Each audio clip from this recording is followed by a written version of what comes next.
Good evening, everybody. This is the Monday, October 7th Education Policy and Directions Committee meeting. The Greater Victoria School District wishes to recognize and acknowledge the Esquimalt and Songhees nations on whose traditional territories we live, we learn, and we do our work. All right, just to get things started off here, the first thing on our agenda is the approval of the agenda. Can I please get a mover? I see Trustee McNally. And is there any discussion around the agenda before approval? Hearing none, all those in favor? And that is unanimous. All right, just as a reminder to everybody, the voting members of this committee are myself, Trustee Duncan, Trustee McNally, Trustee Bayo, and Trustee David. All right, next up on our agenda is the approval of the minutes. So first, we're going to be approving the June 3rd Ed Policy minutes. So I'm looking for a mover for that set of minutes. Moved by Trustee David. And is there any discussion or amendments to those minutes? All right, hearing none, all those in favor of approval? And that is unanimous. Next, we have the very short set of minutes from last month. Can I get a mover for that set of minutes? Trustee McNally, any discussion? Oh, go ahead, Trustee Duncan. Yeah, thank you, Chair. Just a quick observation and an amendment. So because we didn't have quorum, we couldn't technically vote unanimously to adjourn. And so my suggestion is that under adjournment, we just make a note that the meeting was adjourned. And so remove the indication of a motion having been moved and a vote, because technically we could not have done that without quorum. Go ahead, Superintendent. Sorry, it's actually me jumping in here. You Oh. can't see. Actually, in Robert's rules, there are, I think, 4 things that can occur in a meeting that doesn't have quorum, and adjournment is one of them. So I think it's okay as it stands there, just for adjournment. Thank you very much, Secretary Treasurer. Appreciate the correction, and that is good to know moving forward. We can at least vote to adjourn. Thanks very much. All right, excellent. So hearing no other amendments to that set of minutes, I'm looking for a vote for approval. All those in favor? And that is also unanimous. All right, so before we move on, is there any business arising from the minutes? All righty. All right, so we're gonna jump into, there are no presentations this evening to the committee, so we're gonna jump into new business. And I'm going to pass the mic over to District Principal McCartney for the inclusive learning presentation. Great, thank you. And good evening, everybody. I am Sean McCartney, one of the district principals of Inclusive Learning, and I'm joined tonight by a couple of colleagues, and I'll let them introduce themselves while I work in the background and get our slides up. Good evening, everybody. My name is Nadine Naughton. I'm the district principal of Mental Health and Inclusive Learning. Nice to see you this evening, and here is our other colleague. Good evening. My name is Jessie Moore, and I'm the vice principal at Victor School, and I also support the work of inclusive learning in our district.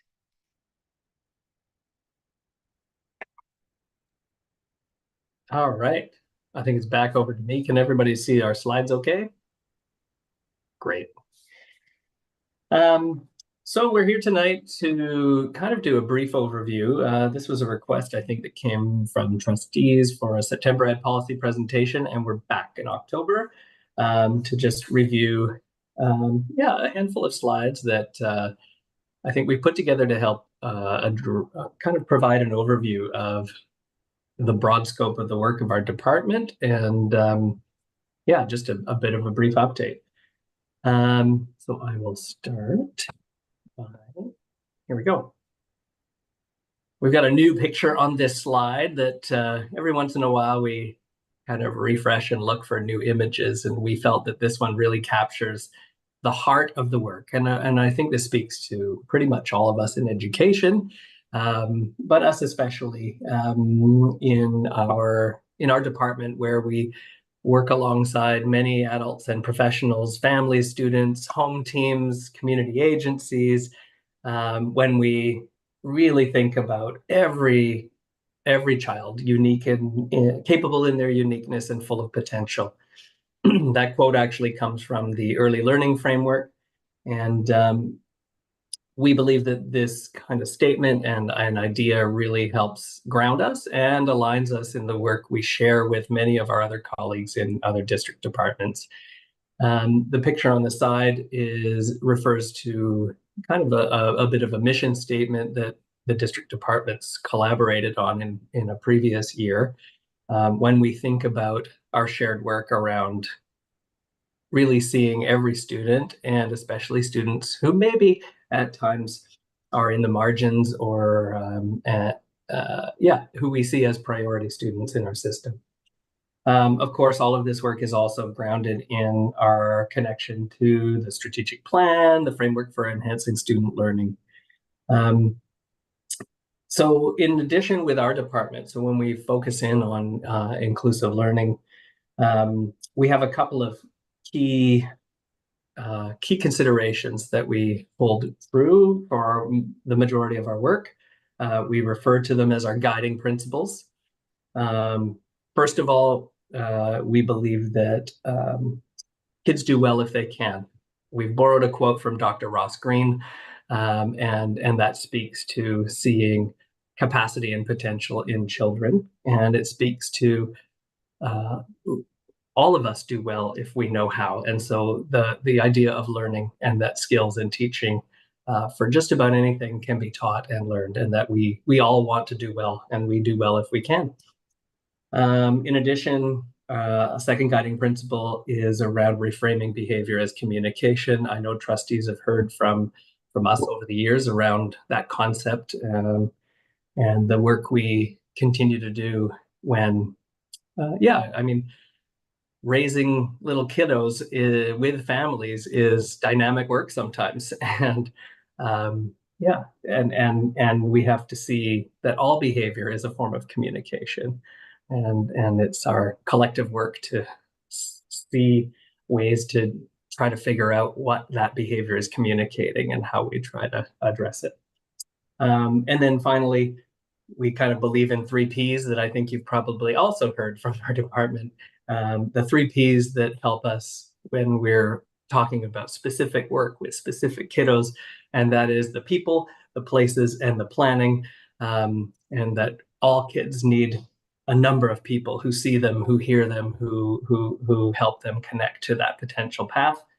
And sometimes we need more than one place, so multiple places where kids feel connected to that learning path. And all of that is grounded in the power of purposeful planning. And so those are our 3 Ps. So we wanted to just start with that overview because it really speaks to the heart of the work. And when we say inclusive learning, who are we? This slide talks about supports for all. We've kind of grabbed a couple of different buckets around here's supports for all, and here's something we do for some or a few. When we talk about our work as a department, we're grounded in the belief that all students can be supported in their catchment or neighborhood school. And that's kind of where we start. When you think about who is the inclusive learning department at a school level, we have members of our department who spend a lot of their time directly on the ground working alongside kiddos and colleagues in schools. So we have various staff based at both the Tolney building, the board office, as well as Quadra Warehouse. They are itinerant staff for the most part, and they are folks such as district learning support teachers, district counselors, speech language pathologists, school psychologists, itinerant teachers of the students with visual impairments and the deaf and hard of hearing. And recently we've added a couple of EA mentors to our team, and that's basically our whole team of folks. And as I said, they work both directly with students and alongside school-based teams. And then at times they take on district work, supporting some of the nuts and bolts of our department. Things like designation process, things connected to Ministry 1701, a whole bunch of different pieces. But all in, we have a broad range of supports and services that is kind of on this range of proactive to responsive. And so that's kind of the who we are. When we talk about some of those itinerant services, one of the questions I think that maybe was raised and part of the ask for an update, we are aware of some misunderstandings that may have been shared with trustees about the notion of reduced services. However, tonight we wanted to clarify that our department supports and services have not been reduced. Specifically, there was a recent change to speech language pathologist referral process for middle and secondary schools, which we think may have led to some of the misunderstanding. So if there are questions about that later, we can address those. But I know that was part of this. So yeah, during times of change and shifts, yeah, I think sometimes things could get lost in translation. So we want to make sure folks can rest assured that the level of supports and services, despite the challenging times we've had fiscally, we've done our best to maintain and sustain the pre-existing levels. And I'm going to hand it over to my colleague Nadine to talk a little bit more about that referral process and some of the other components. Thank you, Sean. As Sean has discussed, we are a department that supports all K-12 schools, and we're always looking for the most equitable way to provide those supports to our schools. And so over time, we've developed what we refer to as a district collaborative referral app. That any member of an administrative or a school-based team can access to submit additional support that they might require for a student and family that perhaps need. The school says we've exhausted, we've done everything we can, and we still need more support. So through the district collaborative referral, which we vet as a team, we offer support depending on what the school is asking for in 3 types of ways. One of those ways is via a consult. So that might be a conversation to do some collaborative problem solving with the school. Schools can also ask for some planning support. So perhaps they have exhausted their resources and strategies for what to do in a particularly complex situation. So we can offer some support with planning. And then when things get really tricky in schools, sometimes we need a community to come together around the school and around the child and family.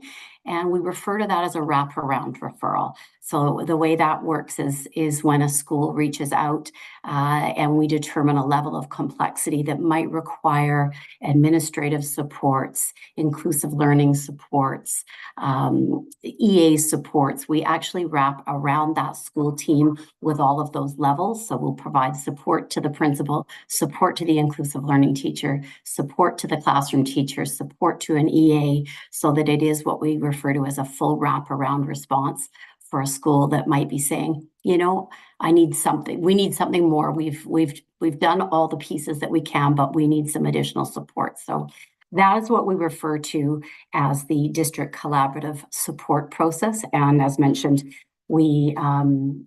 that's something weekly that our department vets and goes through so that we're able to provide equitable supports and access across our system.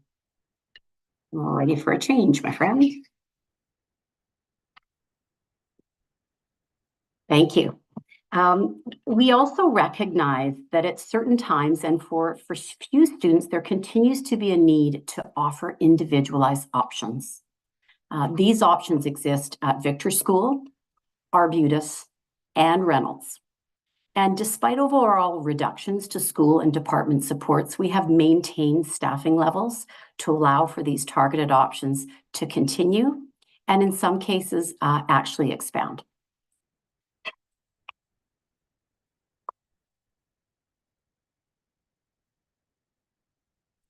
And we love this image because within our system and one of our guiding principles and statements is that we always focus on keeping the learner, the student, at the center of the conversation.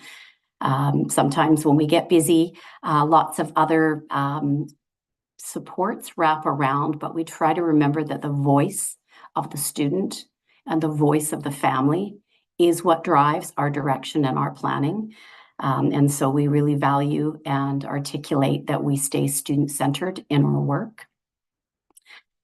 Now, you may be asking as a board, how can you support us moving forward from your lens, your governance lens? And I think one of the first pieces that we'd like to touch on is that policy 5147 refers to the inclusion of students with special needs.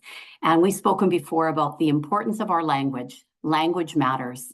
And so right away, we would ask that when we talk about inclusion of students, that we talk about students with disabilities and diverse abilities versus students with special needs. So that is something that we will be moving forward and looking for your support with policy language there.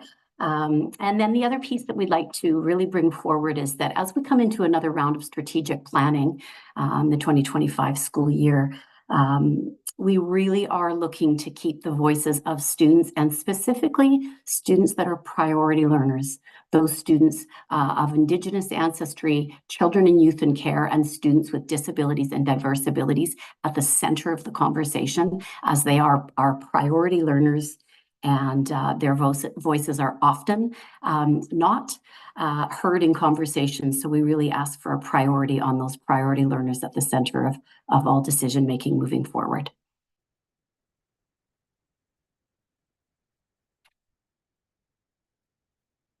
And I think that is from Inclusive Learning and Mental Health this evening.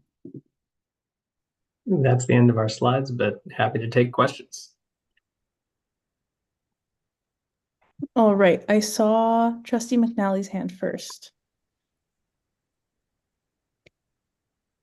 Thank you. Thank you for that presentation, all. I hope that when you present again, that you will lay out in print form what it is that you're saying, because I really like to refer back to, I mean, I know I can do that in the video, but I'm a print person, like to have it written down is easier to review. And, you know, I don't think it, well, who do I know about, what do I know about your workload, but I don't think it will add a whole bunch, because you probably already have at least bullet points. And so I'd really appreciate that. And I have just a couple of, I have a comment, if I may, just for people who are watching. In one of the presentation presenters sections, we heard school-based teams, and I always want to stress that nobody out there thinks that there are teams in schools who are just ready to respond to a crisis all the time. These are teachers, they're learning support teachers, they're the principal, they have other work. So just to clarify that. And there is I just have two more questions, if I may.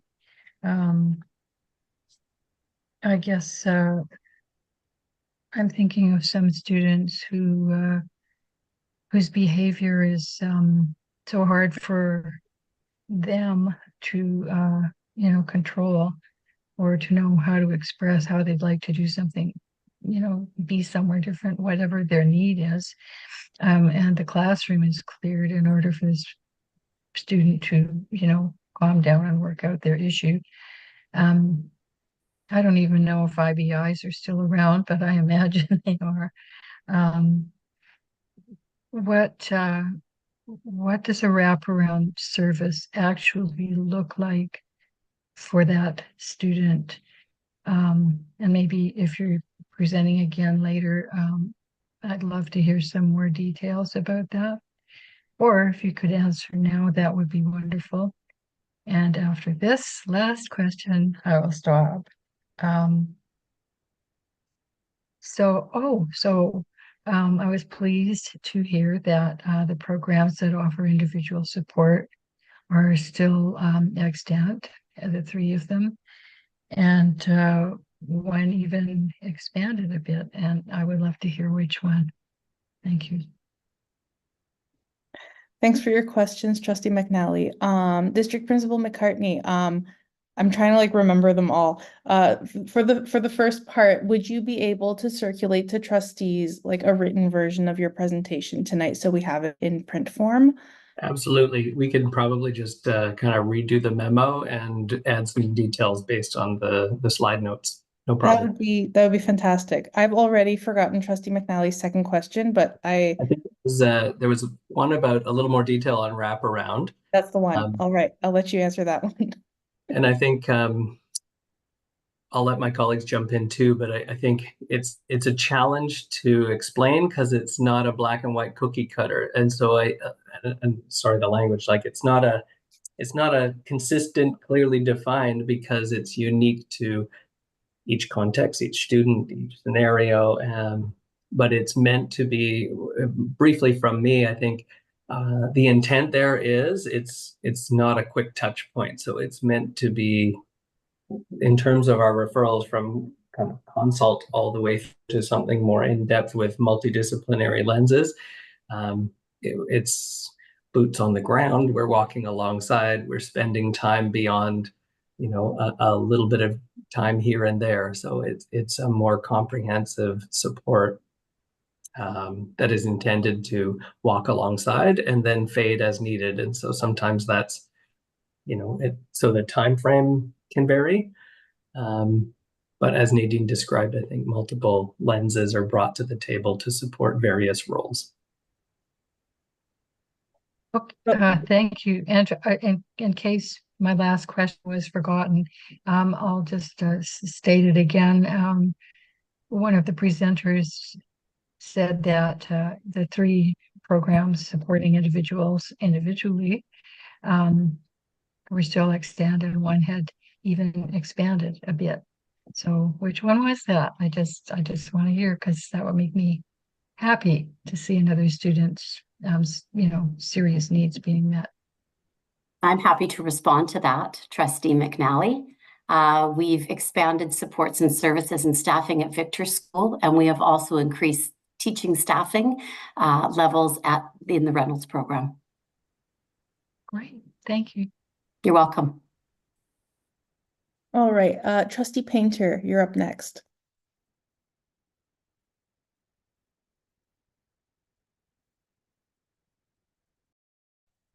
Thank you, Chair. First question I have is about access to specialty programming, because there have been concerns expressed in previous years by parents that that some parents felt that they were being pressured to send their children with complex needs to their catchment schools rather than to Victor or Arbutus, etc. And so I have previously asked for information about this referral process, how parents are actually advised of their options. Biggest thing to me is that while it would be great to be able to support every child in every catchment school, I think what we really need to see is a range of options so that we can find the environment that best suits each student so that they can develop to their maximum potential. And for a lot of kids, it is in these specialized programs. We've heard great things about Arbutus, great things about Reynolds. Victor goes without saying. So how do parents get on the track, and what's our student population load in those different programs? I think I can jump in by saying some of the specifics I think aren't quick and easy off the top tonight. So if that's a request, we could probably come back and share more specific or detailed information when we're talking student populations. I think we can provide a ballpark. And then in terms of process, I think, as I said earlier, and maybe Nadine, we can tag team this one too, but yeah, I think We lead every spring with a conversation around, we lead with catchment conversation for all kiddos and families, and we try to talk about basically, what don't we know about the catchment school? What are some of the questions, concerns, fears, misunderstandings, in order to help families really understand what we offer in all of our schools for all kids? And then after that, we engage in conversation with primarily the sending school teams and families who are still saying, I'm not sure. I'm wondering about this. So in terms of a process, we don't offer, currently in our process, it's not a, these are your options, put up your hand if you're looking for that. We start with a process to support all kids in catchment schools and then continue the conversation once we've answered questions and addressed concerns that some families and in some cases students may have. Nadine, anything else to add there? I'd like to add to that. Thank you, Sean. And Trustee Painter, I'd also like to add that just as we, in inclusive learning, we put the learner at the center of the conversations, parent and family voice is very important, is honored in these conversations as well. And we do prioritize having conversations, as Sean said, that sometimes demystify. But if a family is feeling strongly about an option, we meet that family where they're at, just as we meet a student where they're at with needs in a school. So those conversations really are driven on an individual basis with individual families.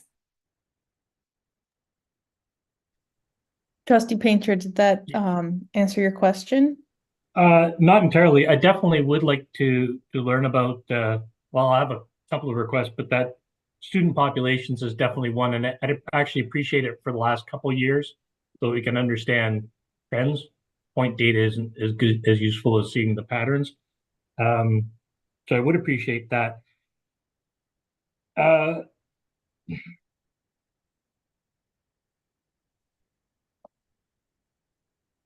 Yep, sorry, I distracted my own train of thought. So I'll stop on that one and I'll get back in line for my next question after this. Okay, that sounds great, Trustee Painter. Go ahead, Trustee Duncan, you're up. All right, thanks, Chair. And thanks very much to the team for the presentation. I appreciate it. Thank you very much for highlighting the need to update some of the language in our policies. We would appreciate any guidance and input that you have that will help us with that work, as well as you pointing out the priority students need to continue to be at the heart of our plan moving forward in terms of our strategic plan. I just had a couple of questions around where we are in terms of our ability to respond in a timely fashion to these reach outs. So I guess the speech and language pathology process and the way that we go about now using the app as a means for tracking and submitting and then tracking the referrals. Let's maybe use that as a good example. Are you finding that you're able to get to the bottom of the referrals that are coming in each month, or do you find that you have a backlog of referrals? How does that work in terms of the resourcing levels that you have and your ability to in a timely fashion respond to those? Yeah, I think it's a tricky one. This could be a very long conversation just on this one topic. I think the difference between, like, underneath that question, I believe there's sort of internal vetting criteria, and then there's anybody asking. And so I think partly when we get to the place of referrals coming through the app, we process them very quickly, but there are kind of pre-referral criteria that establish kind of getting to a full referral being submitted. So, and again, there's a lot of detail around all of that, and that's nuanced specific to each category.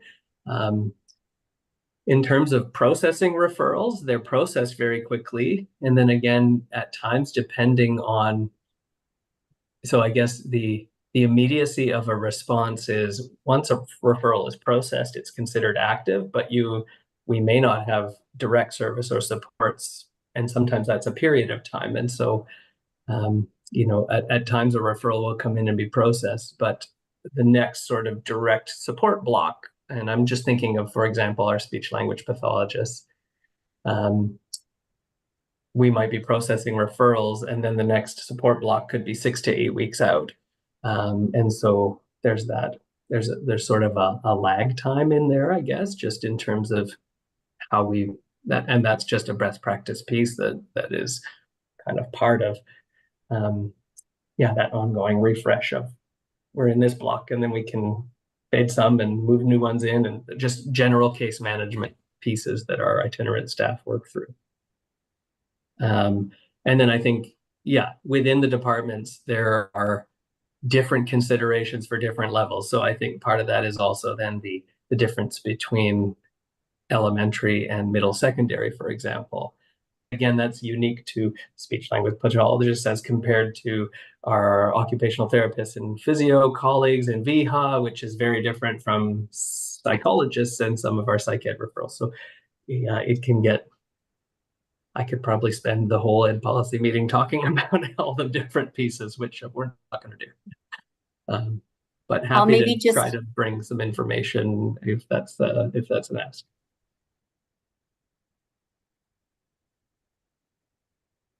Nadine, did you have something to add? I was just going to add that depending on the nature of the referral, there'll often be an additional layer, whether that be a phone call from a team. And so we do prioritize based on the nature and the intensity of the situation as well. So we are able to go in through the referral app, and we have relationships with school teams. And so if there was a priority need, we can be within a referral and have a response within the same day as necessary. And that's Nadine's referring to district collaborative support requests. So there's, again, different referrals. Different layers. Trustee Duncan, you have follow-up? I do, if I may. Thank you both. That's very helpful. I suspected there would be obviously different streams depending on the type of support, and then also a triage process so that you can determine priority and so on. And I guess the reason I ask is because when we do have these app-based solutions, one of the benefits of using those kinds of solutions is that you can see trends over time. And so, for instance, you can see, whether we're getting like a lot more speech and language pathologist referrals, whether we're getting a lot more referrals for OT, PT, whatever the case is. And that would be very helpful intel for us to have at a governance level, because it will help us to plan ahead and to resource things in a more kind of intelligent way. Just wanting to kind of really get a sense of how you're using the system, what kind of data might be available for us that might inform our budgetary choices. And again, leaning into your point, Nadine, about needing to really keep at the core, obviously all students, but also in particular our priority students as we move forward. So anything further you can provide in the coming months. I know you're going to be back, but that's the kind of information that would be super helpful. And going back to Trustee Painter's question around intake and student numbers in our more individualized programs, it would be super helpful for us to know how many students apply, how many spaces do we have available, how many kids and families are waiting and are not able to get access to those individualized programs, because again, then we can, from a planning perspective, look at our resourcing. So thank you, Chair, and thank you both.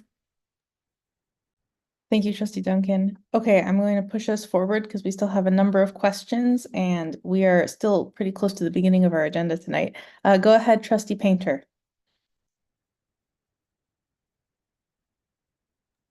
Thank you, Chair. During the breather, I remembered what I wanted to ask before, and that was, I really would appreciate it if we could articulate, like put down on paper, ideally post on our website, what the process is for parents and students who are considering these specialty programs. How are they going to access? Who do they contact? What time, whether it's in the course of the year or at a certain grade level, et cetera, et cetera. What I have found as a parent and then as a trustee trying to field questions or redirect people down the road is that despite a relative level of comfort with district processes here, with the faces on the screen, district practices and policies are a black hole for the average parent who's out there trying to manage their kids' support. So the more that we can make this information available and not have to push people to ask specific questions, the better off we are. This kind of follows on what Trustee Duncan was saying. I would be really interested to understand what the caseloads are for our different specialists, speech and language, our behavioral specialists, physical and occupational therapy. One of the things that really impressed me in the past about Victor School was the ability, because we had students with complex needs and often common complex needs in one area, that we could really efficiently deliver a lot of different technical services, occupational therapy, physiotherapy, etc. And so I'd really like to understand where that's being distributed now. And if we have the same number of OTs or speech and language therapists who are now commuting to multiple different schools as opposed to being able to provide direct support in an efficient manner centrally. Students always at the center, of course, but with respect to assessments, and I'm not sure of the appropriate terminology anymore, formerly special ed assessments, but for potentially leading to designations, do we have a wait list?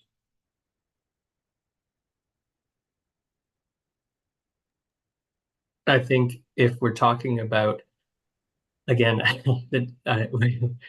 this is not a simple answer. I would suggest that in our process, active referrals are processed, and yet I would say in many of our schools they would say there's a wait list. I like to refer to that as kind of a monitor and intervention list, and so that's the work of school-based teams, where we're not mandated to identify anybody with a learning disability, or so I think it's our referral process is around school-based teams getting to know kiddos, and then at times, if we, despite implementing universal supports, targeted supports, adaptations, using school-based assessments through basically level A, level B. These are complex things that I can't describe quickly here tonight. That's all pre-referral practice that leads up to the potential for a psych ed assessment. And so, yeah, I think it's the long story short, we don't carry a wait list internally through our referral process, but I would suggest that most school teams would say they have a list of students who could benefit from a psych ed assessment who aren't currently active in the referral process. So the first question, if I can, Chair, we don't do learning disability assessments at all anymore? No, I apologize if it was misunderstood. We have school psychologists who conduct psychoeducational assessments, and right. The outcome of that can be diagnosis and ministry designation. What I was meaning is, yeah, I guess our mandate isn't to screen and identify any student who may have a learning disability. And so that was just So does that mean that if a student if a school-based team is seeking a referral and they're suspecting a learning disability, that they're not necessarily going to get a psych ed if someone else has some other potential designation? I'm not following you. I'm Trustee Painter. I think I'm wondering if I'm getting wondering here. Nobody is denied access to a psychoeducational assessment. I think the work that we're trying to wrap around our schools with is actually in some ways a change of way of looking. Instead of looking at deficit models, which is often what comes out of a psychoeducational assessment, these are the areas that the student has particular needs, where our work has been the last many years to really reframe and to look at strengths. So a strength-based approach to what the student is able to do. That does not negate getting a psychoeducational assessment, but sometimes, depending on the caseload in a school, it may, as Sean said, it may take a little bit longer. But we haven't changed the process for a student getting a designation. What we have changed is how we look at inclusion and how we look at talking about our students rather than with labels according to their strengths. Does that make sense? Well, it makes sense and it sounds positive, but at the heart of it, regardless of there's absolutely no question in my mind that everyone in this district is focused on doing the best possible, providing the best possible support, the best possible outcomes for our students. Never a question about that. But if we're not identifying where students are challenged, how do we develop effective strategies to help them overcome those challenges or to pivot on their strengths to mitigate those challenges? I know in personal experience, when we had to pay for ours externally, the psychoeducational analysis was a goldmine for supporting our child. And I have spoken with teachers who've said that the insights that come out of those psychoeducational assessments are incredibly valuable for developing effective strategies. So I'm struggling here. Well, I think, yeah, I think at the end of the day, there's always going to be, I think one of the trustees tonight in their response talked about triaging, and I think that's part of the process. So when I talk about pre-referral, that's what school teams are doing with our school psychologists weekly through school-based team conversations. And we don't have to wait for a psych ed assessment to conduct other assessments, to offer instruction and intervention. And so I think it's long story short, I would suggest many of our school teams would say there are lists of students that they would want to bring forward that we currently can't bring through our active referral process.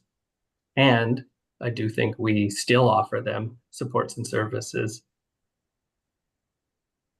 So, Cheryl, I'll put in one last request and then I'm done. I'm done with my diatribe for now. Recognizing that learning disability is probably one of the most prevalent designations within the inclusive ed panoply that we're going to see and that teachers are going to encounter. And that's often focused around literacy and literacy acquisition. Is it possible for any of you to be around when Principal Hovis does his presentation on literacy to understand what the tie-ins are between the inclusive ed support for literacy acquisition through learning disabilities and what the district is doing more broadly? I'd really like to learn. Yes, we will remain, Trustee Painter, we will remain. Please also know that we collaborate regularly in terms of elementary and early years. We are actually school psychologists, SLPs, district learning support teachers. We've all been a part of the early literacy conversation. We collaborate with the ELCTs, and so we are absolutely connected and aligned. And I anticipated that would be the case, but that's just an aspect of the delivery of literacy instruction that I'm really interested in. So thank you very much for that. Thank you, Chair. Thank you. Okay, the next hand that I see is Trustee McNally. Go ahead.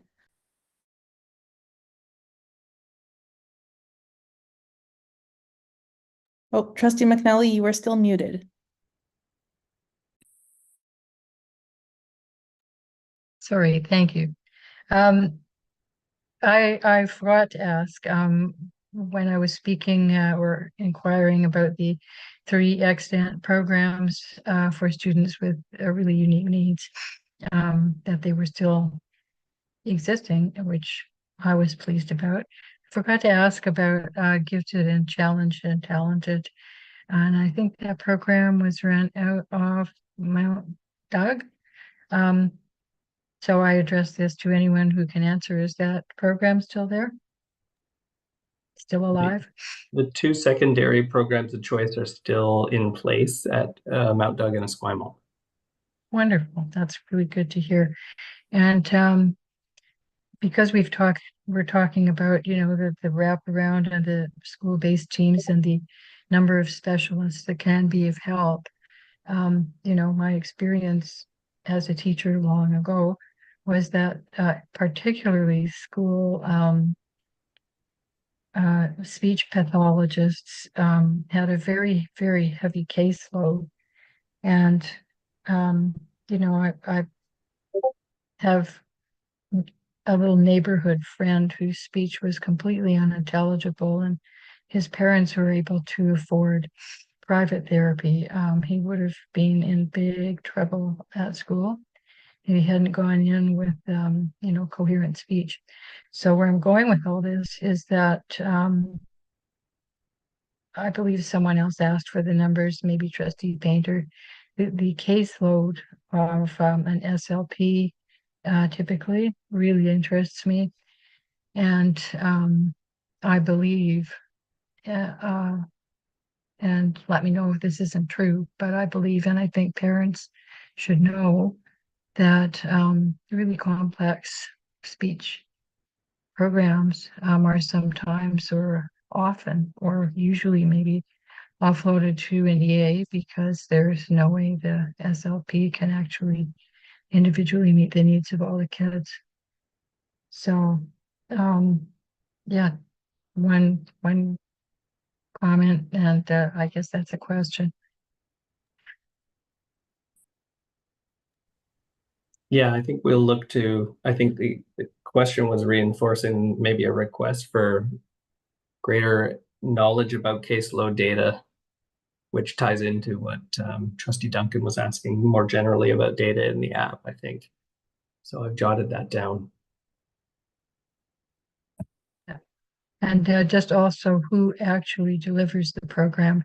I have an idea that perhaps parents think that, especially, I'll just stick with SLPs because I had a great deal of experience with them. Parents thought often that the actual SLP qualified individual was the person who was delivering the service to their child, and it wasn't always the case. So I'm wondering if we could have some written information about how that actually works in service, in reality. What I could probably do is offer to bring some of our service delivery documents that our SLPs provide. There's pretty robust informed consent for families related to all of these referrals. And there's always some nuance. And I think the difference between direct and consultative can get a bit gray. But ultimately, we will always depend on teacher and EA colleagues who are working with kiddos all day, every day to help with communication programming and that instruction and implementation.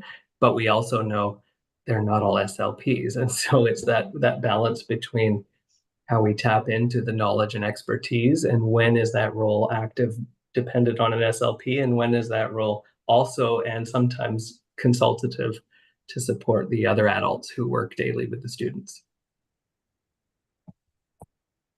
Thank you.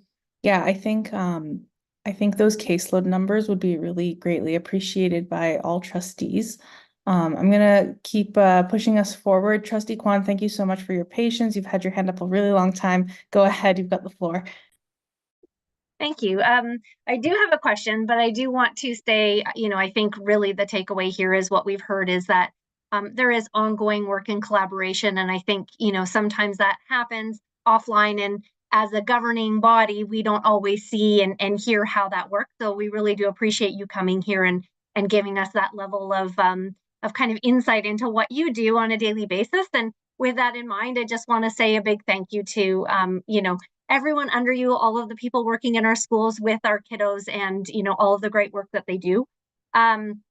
I kind of wanted, and I think Trustee McNally kind of got to that, but we've been talking a lot about SLPs. And Sean, during your presentation, you did say, you know, there was some miscommunication about, you know, some changes that we thought might have happened over the last couple of years. So I wanted to just close that loop. I know we've had some conversations offline and that kind of thing, but for the partners around the table here, as well as anyone watching, perhaps we can just add a little level there and maybe answer some of those questions. And I think what Trustee McNally had mentioned was, you know, really there was a question around whether that change or that service level had switched from SLPs working directly with students as to being more of a consultant. So if you could just speak to that, that would be great, just to kind of get everyone on the same page. Yeah, and I think again, there are other documents I think that that Superintendent Whitten has provided in the background as well, but I'm happy to quickly elaborate. Like, I think a shift over time, as I would say, needs continue to increase. So part of this is efficiency. Part of it is, again, the difference between direct and consultative, I don't think has ever been completely defined. I think SLPs have always worked across that range at all levels.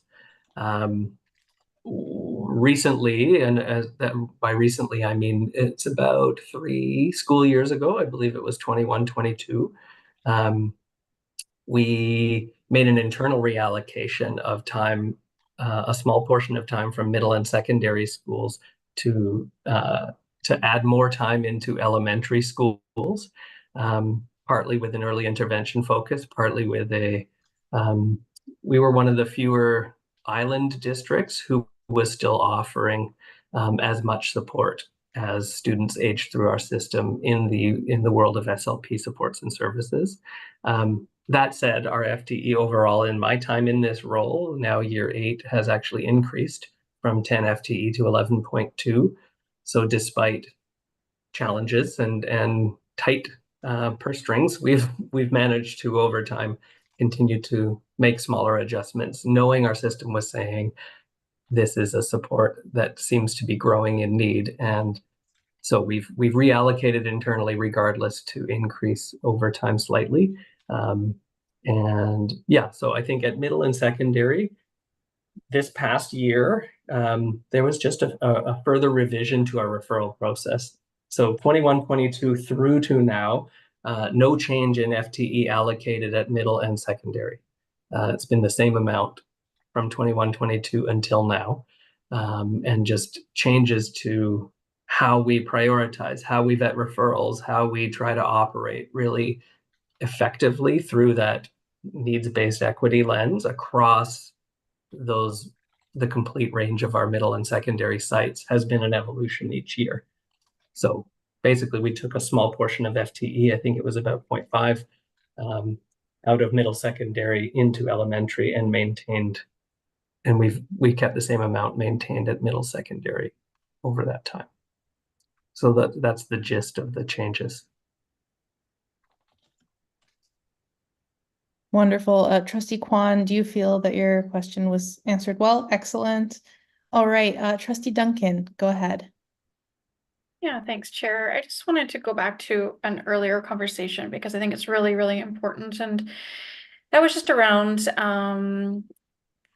psych ed assessments. And I wanted to surface a couple of things. One, I wonder if we can get some examples of the type of supports that are being provided in the absence of a psych ed assessment. And then number 2, I would hate for us to move on from the topic without first acknowledging the importance of psych ed assessments, especially given that we know that it's tied to designations, which are tied to funding often. And it's only when we get that funding that we then can layer in those additional supports on an ongoing basis. And we're hearing, right, the stress that coming out of schools, right, and for families and students where they're not feeling fully supported. and perhaps like this is an area that we really need to kind of dig into a little bit and look at how we're resourcing this. Just to avoid those, things kind of going downhill for students because we're not able to layer in enough supports. We maybe don't have the funding, or we're not clear on the type of support that they need until we do get that psych ed assessment.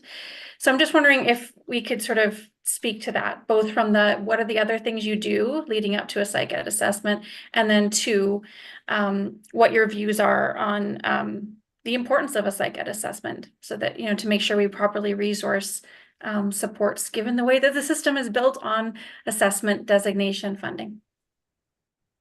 And again, I'll say I could probably spend a whole ed policy meeting talking about this package as well. So I think, respectfully, I think as briefly as possible.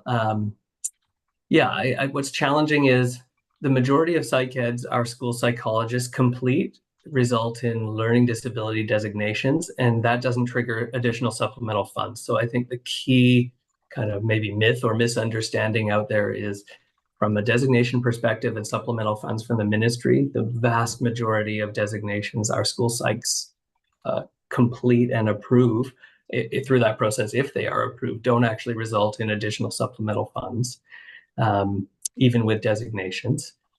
And then I think so our school psychs play a role in actually more than just psych ed assessments as well. So when you look at the description in the special ed manual, the ministry kind of guidelines and policy document, our school psychologists, yes, one of their functions absolutely is identification and assessment, but they can, and again, our system very much depends on them for psych ed assessment. So I believe that, we as a team to discuss this a lot. They can talk about in-service and supports for assessment and work alongside school teams and teachers around assessment in general. And that is not just conducting an assessment, but consulting on what other tools could we use, what other ways. So they are members of the school-based team, and as a part of that discussion and conversation, one of the roles we try to have them play is that consultant who can support both members of the team plus classroom teachers with planning, assessment, programming, instruction, and intervention during and after a psych ed assessment. And so that's kind of, we have, again, another document I'm happy to share that our school psychologist department has put together. It talks about what is assessment, and it kind of really unpacks it nicely. So I'm happy to put that together. Sounds like we're going to have a pretty decent follow-up package of information to share back with trustees. And I think that will help with some of the time piece for tonight. And then we can always be invited back for more information. Can I add an apologies? I disappeared with a dead computer battery, but I'm back. And Sean, I apologize if I've missed something in my gap out. I wanted to add that it's really important for us in schools not to be waiting for a psych ed in order to be able to act in supports for our students. And so in a perfect world, every student would have a psych ed assessment, because we would love to know everything that's going on in the learning for every student, and that isn't our reality. So I think what's really important is that as school teams and as supports at a district level that wrap around school teams, we don't wait for a psych ed to clarify. Our roles is to make sure that we bring in multidisciplinary lenses that can add voice to what's going on for that learner, and also use home and community supports to add a fulsome perspective and picture for what's going on for that learner, so that we can move forward in the absence of a psych ed. We continue working to make sure the right support's in place, but it's really important that we hold the fact that the absence of a psych ed does not stop what we are moving forward as professionals and as multidisciplinary teams in looking at what's working, what the learner's strengths are, where their weaknesses or stretches are, and who we need to bring into that conversation. So I just wanted to make sure that was clear, that in the absence of a psych ed, there's still many wraparound and supported layers going on in our schools. Thank you, District Principal Naughton. I'm going to, oh, we still have a couple more questions. I think after Trustee Painter's question, we're gonna do no more questions for this section because we really gotta get through our agenda tonight. But first, Nissa, go ahead, you're up. Thank you. And through the chair, just a point of clarification, what does SLP stand for? Thank you. Speech language pathologist. Apologies for using jargon. Great, thank you. Awesome, thank you for that clarification. Okay, Trustee Painter, you're up. Yeah, my apologies too. I was dipping into the jargon as well. I just small point I wanted to offer. My understanding is I think on track with Principal McCartney's comment about additional funds. The key point that I want to stress though is that it was a decision of a previous government to roll the per student funding for learning disabilities and I believe moderate behavior designations into the per student funding. So even though a psych ed assessment for learning disability or moderate behavior does not generate additional revenue, the ministry is still delivering funding for those, and it's still on us, goes without saying, that we need to support those students fully with the resourcing that they need to be successful. Yeah, 100%. It's I mean, under the mandate, we are funded to provide school psychology services. Absolutely. And yes, somewhere in the background and in history, what used to generate supplemental funds got rolled up in the basic allocation. So for sure, there's a funding reality underneath that. All right, thank you, everybody. A lot of really in-depth questions there. Thank you, district principals. You guys did an amazing job answering a lot of very complicated questions, and we look forward to getting some solid data from you guys in the next short while. I'm going to push us forward and hand the mic over to Superintendent Whitten for the student achievement and data presentation for 2024-2025. Thank you, Chair. Just a quick note, as per the agenda for C2, this is a plan for the year. So you'll have soon a presentation from District Principal David Hovis on literacy. This year's plan is captured there, where you'll see each ed policy date with the presenter and the topic. The purpose of these presentations is to go a bit deeper into data, both at the school level, the school district level, and in certain situations, provincial levels. So just wanted to bring this to the attention of the committee so they know what's coming. And that's it. We have David Hovis, or Principal David Hovis, this evening.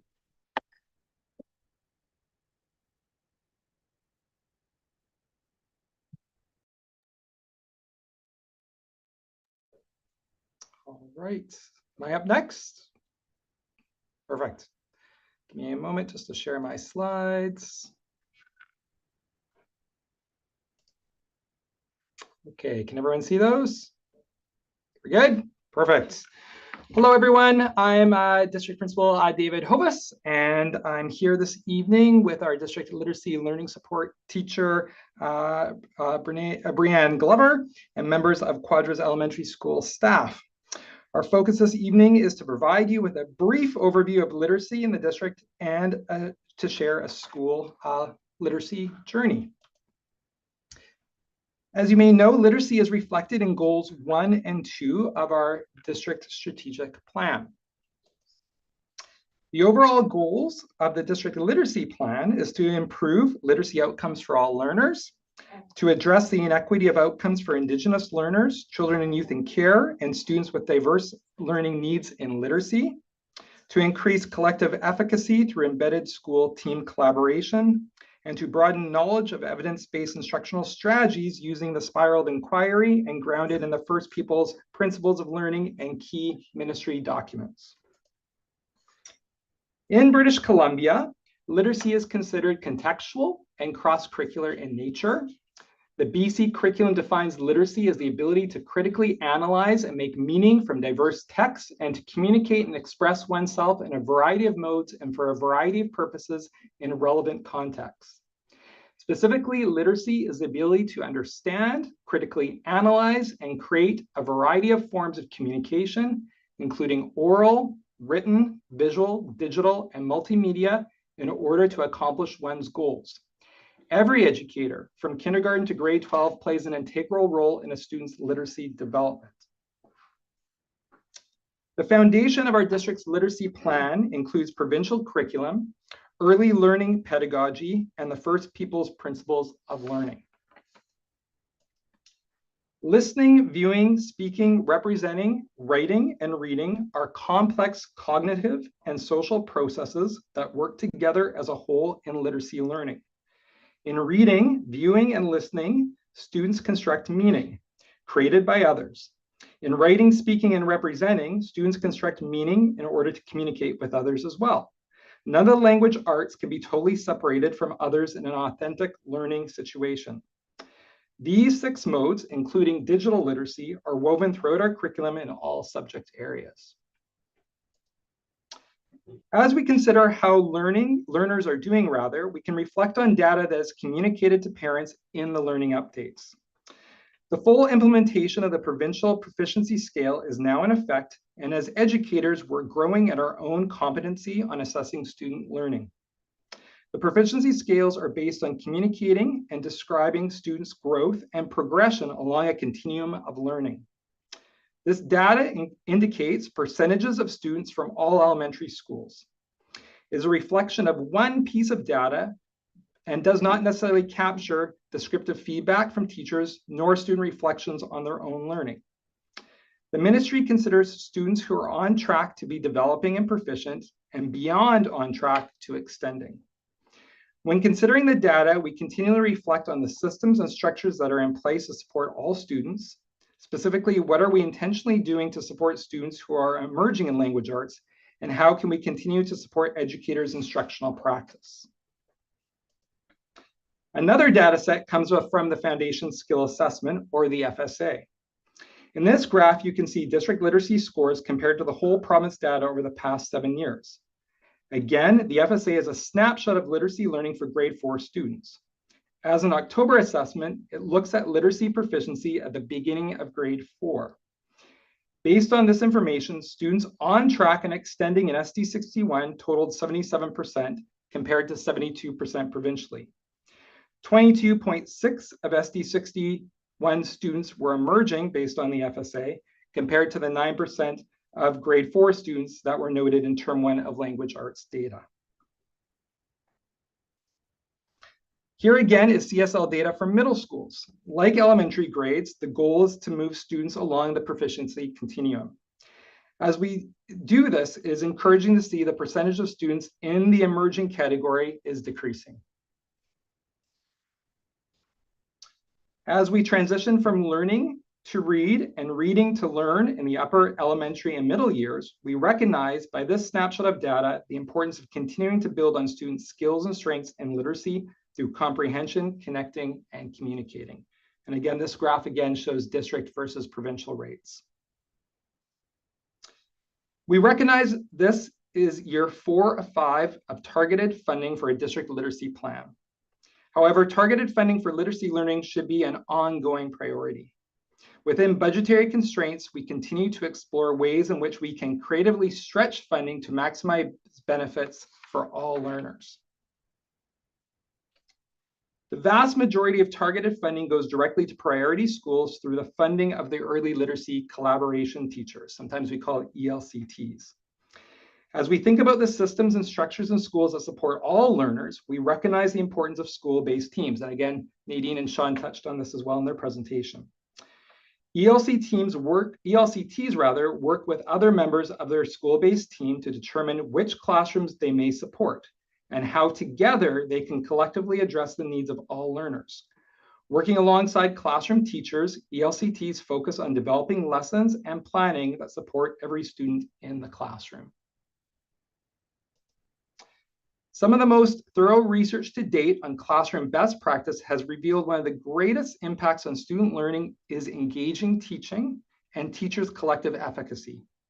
Through the role of early literacy collaboration teachers, along with funding to support collaborative work, teachers can unify their efforts and collectively produce greater results, improving student learning. The picture to the right is an image of some of our elementary school administrators. In mid-September, we met with all our elementary admin, examining school literacy pedagogy and the importance of collaborative practice. School admin are vital to developing cultures of collaboration by creating positive evidence-based instructional environments in schools. Of the targeted funding received for literacy, 79% goes directly to teacher staffing, and 21% is funding for teacher collaboration, which covers TTOC costs and resource purchasing.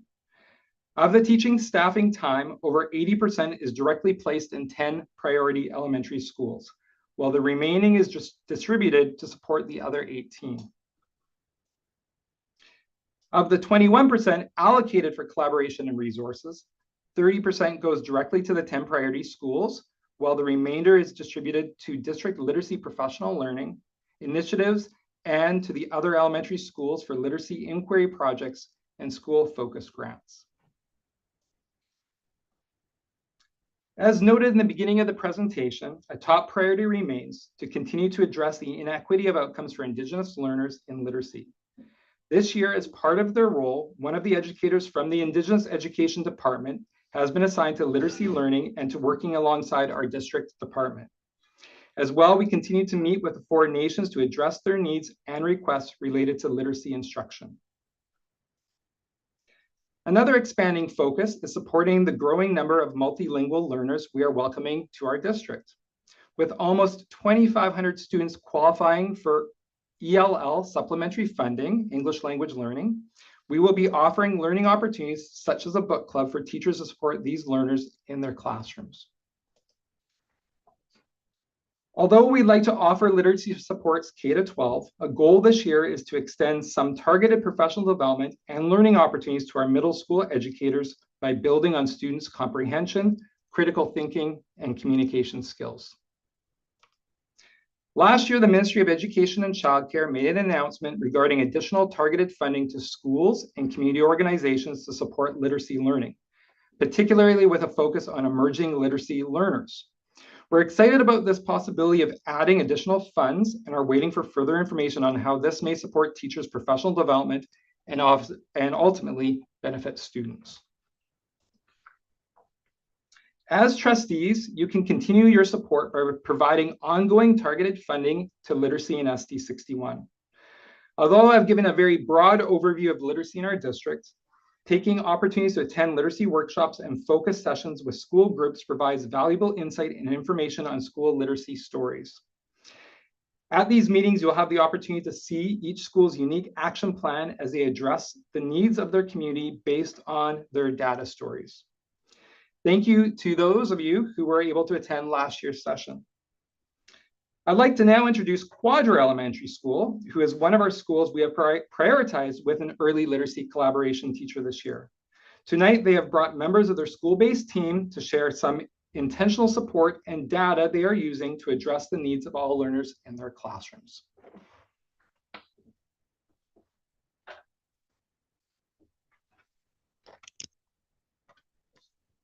Good evening.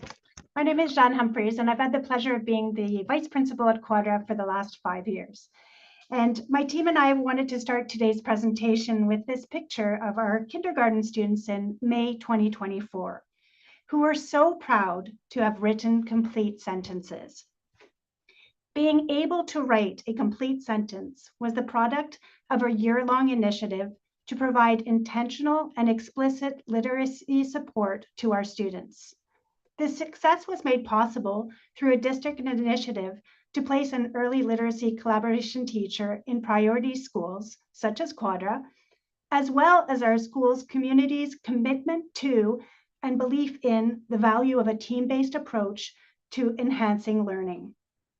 As you will hear tonight, embracing a collaborative approach to support literacy has proven to be a highly effective model for students' learning.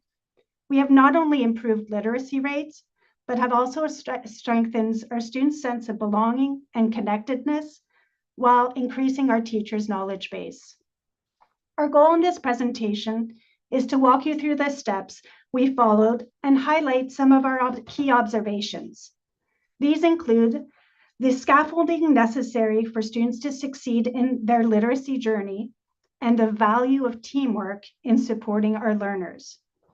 Today, we're going to focus on this one kindergarten class that you see here, taught by Amy Reed. But this is just one example of many success stories at Quadra last year.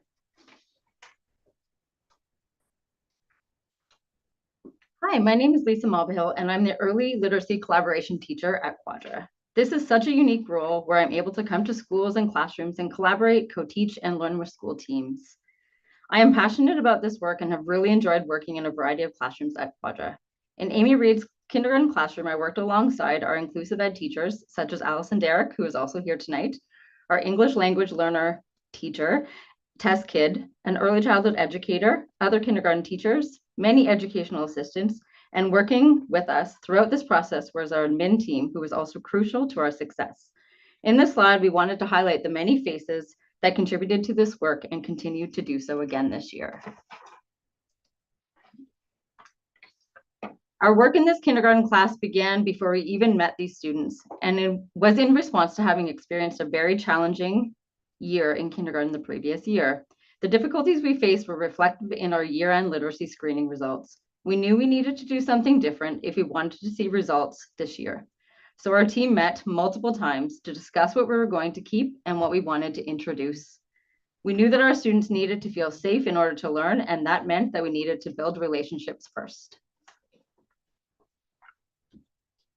Hi, I'm Allison Derrick. I'm one of the inclusive learning teachers at Quadra. As a school team, we decided to focus on kindergarten for the month of September. Everyone that could had a role in building relationships and community inside the classroom, and others, of course. We spent time getting to know the students, their families, their interests, their strengths, their needs, and how they fit into the classroom community. Our entire team spent time playing, interacting, facilitating routines, and making our large school feel small. By the end of September, we knew these kids, and we knew how we could help them feel successful in literacy and everything else that a kindergarten student needs to know by grade 1. As we were developing relationships, a fundamental literacy skill in itself, we worked on additional foundational skills, such as being able to sit on a carpet or a flexible seating tool, recognizing their names and knowing the names of everyone in the classroom. We played a lot of name games, transitioning between activities, and knowing how to engage with materials and tabletop jobs. Our whole team worked together to teach and develop these skills before we introduced more traditional literacy activities.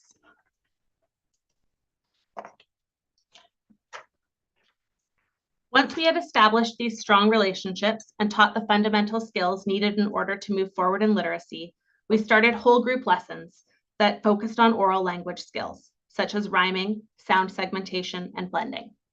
I led the lesson while other educators supported students to engage with the concepts taught. If you walked around the classroom, it would look like a whole group lesson, but we had strategically differentiated so that it was accessible for all. An EA might have been working with a few students at a quiet table. The ELL teacher may have sat with students who needed more language support, and our ELCT might be modeling extension opportunities to students who were ready to move forward. Because we had all collaborated and planned together, we shared a common focus and learning goal each time we met. This collaborative approach meant that we reached every single student at their level. On the next slides, we'd like to highlight the success of 2 of our learners. Meet student A. He loves cars, cuddles, and opportunities to move on the carpet. He is quiet, sensitive to sounds and perceived criticism, and has a hard time making friends. This student has an individual education plan.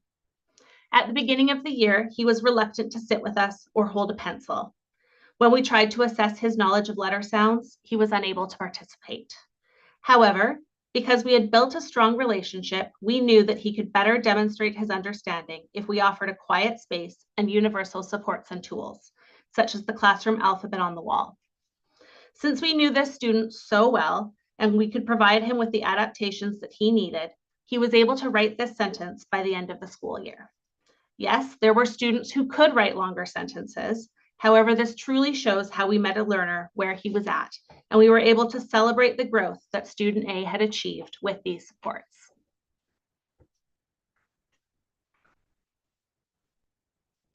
Meet student B. She's an extrovert who loves being in charge and helping others. She does well when challenged, which meant as a team, we needed to be responsive to that and provide her with opportunities to extend her learning. For example, when we did rhyming exercises, she came up with dozens of examples. By seating her intentionally next to an adult or a student with shared understanding, she was given the opportunity to express what she knew. When we focused on oral language, we provided targeted instruction to her and a few other students on letter sound connections, while the other students continued to work on foundational skills. Again, this highlights the importance of knowing our students and being able to co-plan and co-teach in order to respond to their needs. Throughout the year, we collected data to inform our next steps. This graph shows in the blue, first term letter sound correspondence, and in the red, third term letter sound correspondence.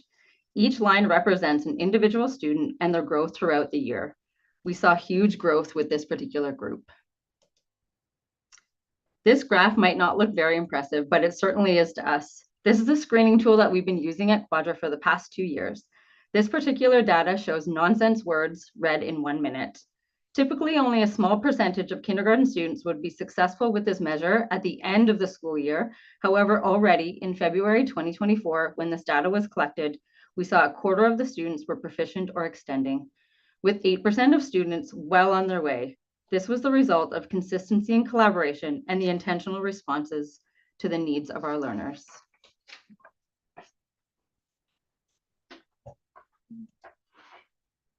Although Amy, the classroom teacher Amy, couldn't join us tonight, she was eager to share her thoughts on this experience with us. She wanted us to share the impact it had on her as a teacher. Working with Allison and Lisa last year revolutionized my teaching practice, she says, making it more effective and meaningful. As we designed our literacy program, we were able to share ideas, clarify techniques, and expand our own knowledge. Amy also wanted to highlight the effect on student learning. All students were able to meet their potential and make progress, she says, which was especially meaningful for those with an individual education plan, as we could target their specific learning goals. Finally, she said of our team approach, by pushing in instead of pulling out, our team became part of our classroom learning community, rather than some people who came to take them away. Students who needed support weren't singled out, they were included, and their needs were met. Thank you for this opportunity to share our story and highlight how our school team used a collaborative approach to ensure that every student in this kindergarten class experienced success in their literacy journey. We hope this presentation has demonstrated that beyond literacy, this approach has also had a positive impact on social emotional learning, behavior, community building, and students' sense of belonging, emphasizing the interconnectedness of learning.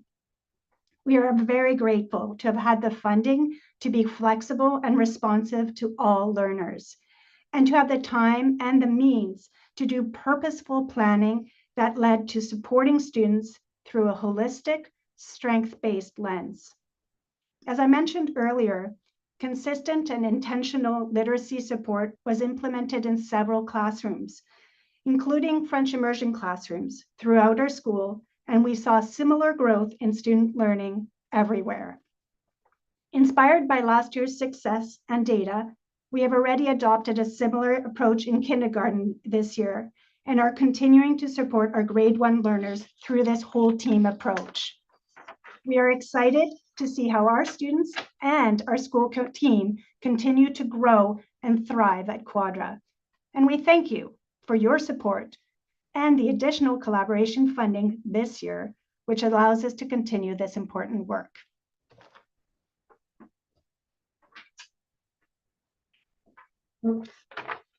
Thank you so much, Quadra, for sharing this success story with us.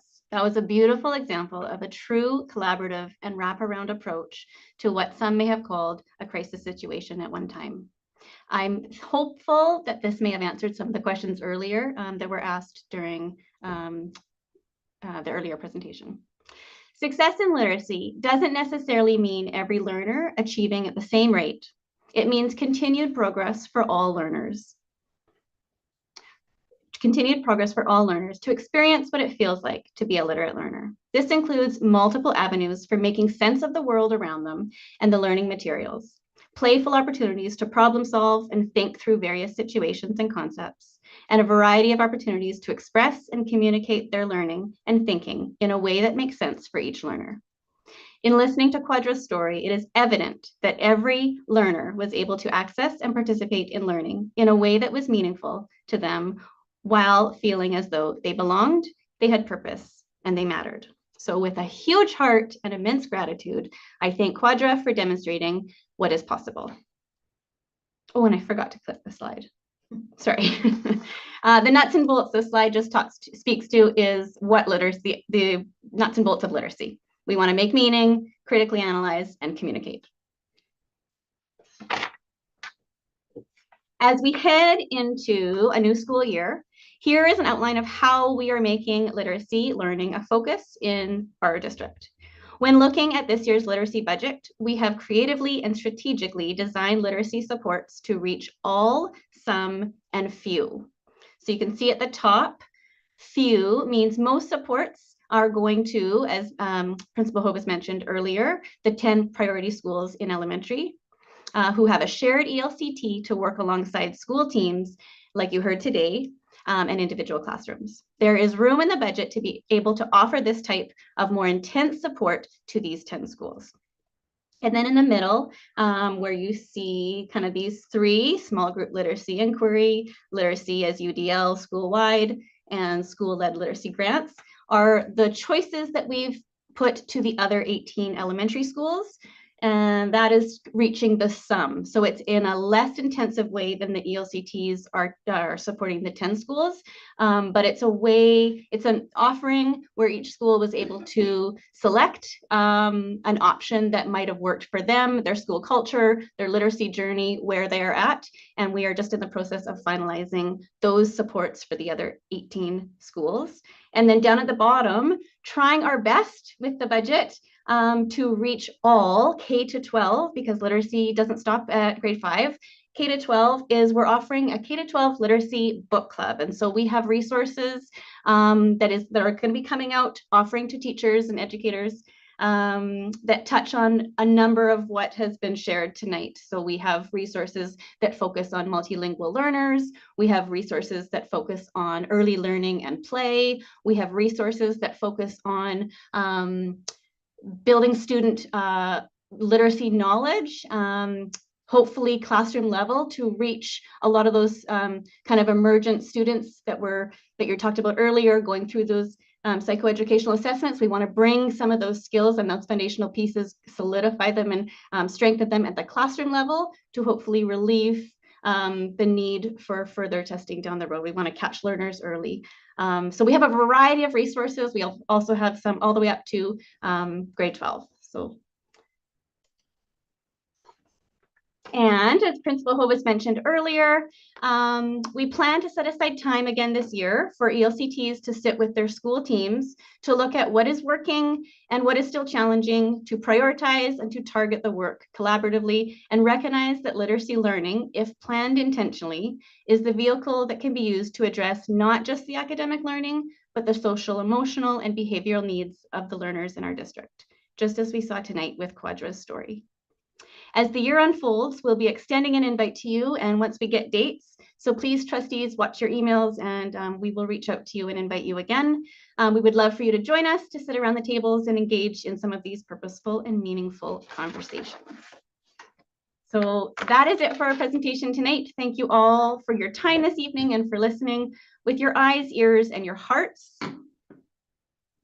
You can click to the next slide, sorry. With your eyes, ears, and your hearts when it comes to the importance of equipping children with lifelong literacy skills. So we thank you.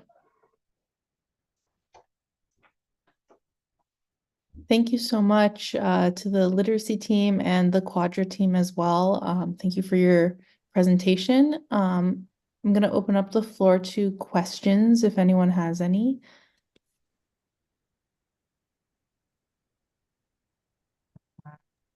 Nissa, go ahead. Thank you. And through the chair, it's not really a question, it's a comment. Thank you so much for presenting on what the impacts having these supports, those positive impacts in the classroom. It's really wonderful to see such a great impact for our young learners coming into the school system.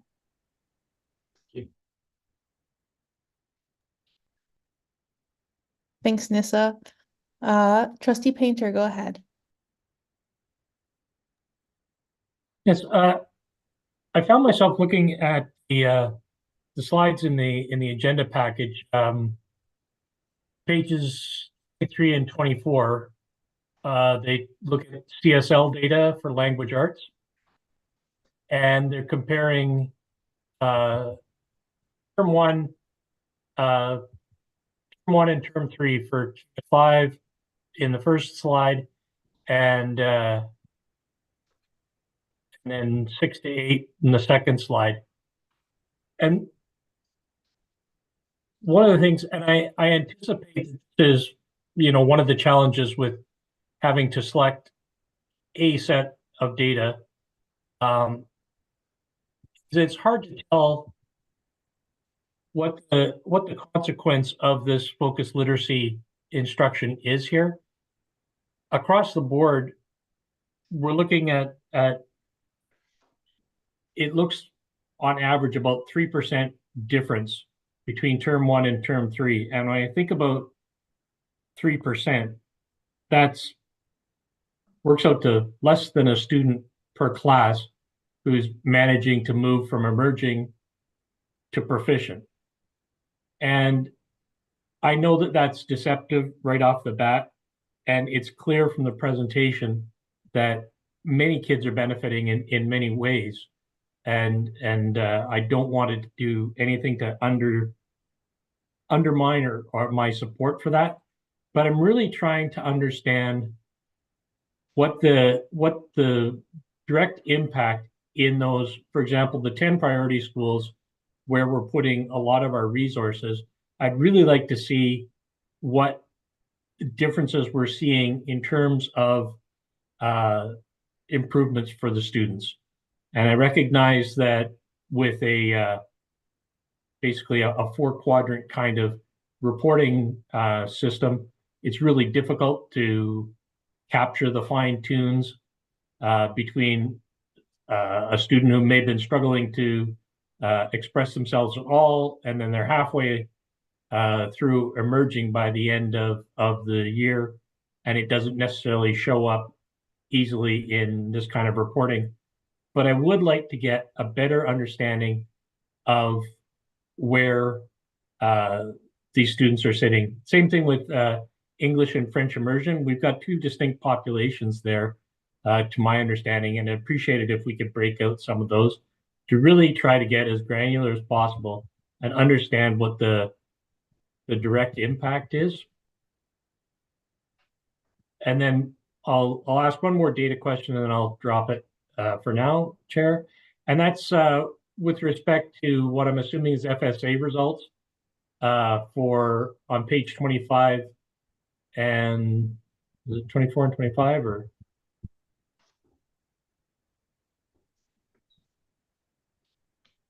Uh, 25 and 26.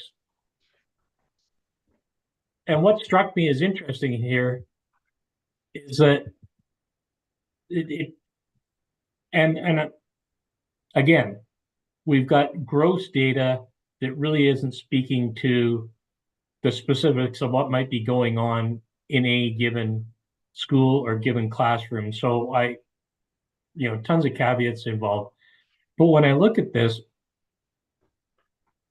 what concerns me is there seems to be a pattern where the percentage of emerging students actually increases grade 7 relative to grade 4. So we're going backwards, or we're not maintaining a threshold in terms of proficiency being on track. Where we see increases in the relative percentage of on track, it seems largely to come from a reduction in students who are extending. And I know there's a million and one reasons why there are problems with this data, but when we put it up here as information that is supposed to provide insight into our literacy efforts, I'm not understanding what the message is. It's not looking as positive as what I really believe is going on in our schools. Thank you, Chair. Thanks, Trustee Painter. District Principal Hovis, I'll give you a second to.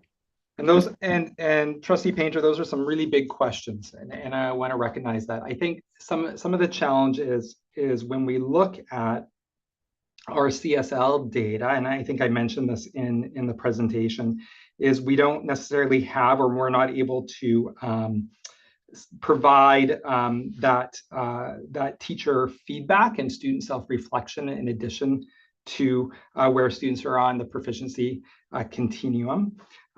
We're looking at, within this data, we're looking at all our schools. And so, yes, recognizing we've got students that are both in our French and our English language arts programs. I think what's really important is hearing from the individual schools when we're looking at the effectiveness of the targeted funding. When we think about that funding, we're really looking at just over 4.5 FTE that are stretched across those 10 schools and then supporting the other 18. So recognizing where that funding is going. And so when we're looking at that piece is what's happening within those classrooms that are being supported through an early literacy collaboration teacher. And I think that's where those data stories from those classrooms are really important indicators about what's going on. It's hard, again, to provide an overview of all 10 in one data set, because again, as the Quadra team mentioned, that sometimes the focus and the need might look different from school to school, class to class. So I think it's really taking a look at what is the story from a school, in particular to their data. And that's where I think sometimes it's hard for us to give broad overview of CSL or FSA data and saying how this is making a difference strategically when we're looking at such a very large satellite data set, but really getting back to the granular, getting back to the school data about what's happening in those classrooms, I think is more indicative of what's going on in terms of the data. But I think that's just a broad kind of a view on some of that information. In terms of FSA, again, the FSA is important information, but it is a snapshot of information. And so I think recognizing that students engage in the FSA for several days, and what else can that FSA data help to inform us? But I think it's interesting to compare it and look at it between the CSL data. The emerging students, it's very different from our data in CSL compared to the FSA. So that's some curiosity for me there as well.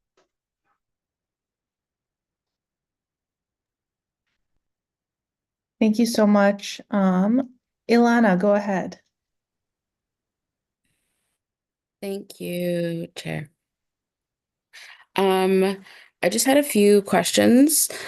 So one, just to kind of continue with the FSA data, presumably there would have also been students who did not write the FSAs, either their parents don't agree with the FSAs or someone on the inclusive team might have talked to parents about maybe their student shouldn't do the FSAs, and then so then that information could have been missing, and then when you get the information for CSL, that could explain some differences potentially.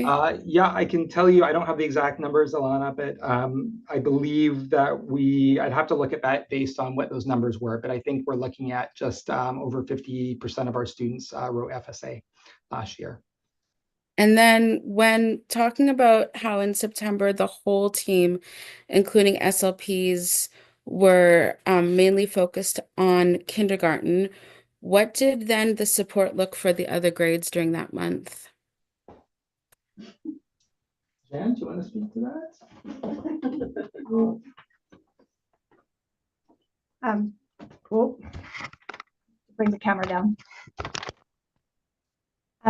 So this is the advantage of working in a school with many different people working and in support. So yes, we did put a lot of our energy into the kindergarten, but we do still have a team of, we have more than one inclusive ed teacher in our school, for example. We have 2 ELL teachers. So we were able to deploy the others to support the other classrooms.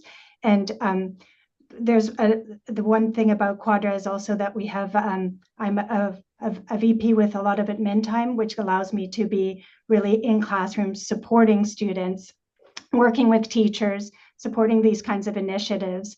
So there's that team approach that worked both in kindergarten and in a lot of our classrooms throughout the school. And again, one of the things that this was one example of many that received this work with the ELCT teacher and our team. I hope I answered your question. And then you might not want to go too far. Okay.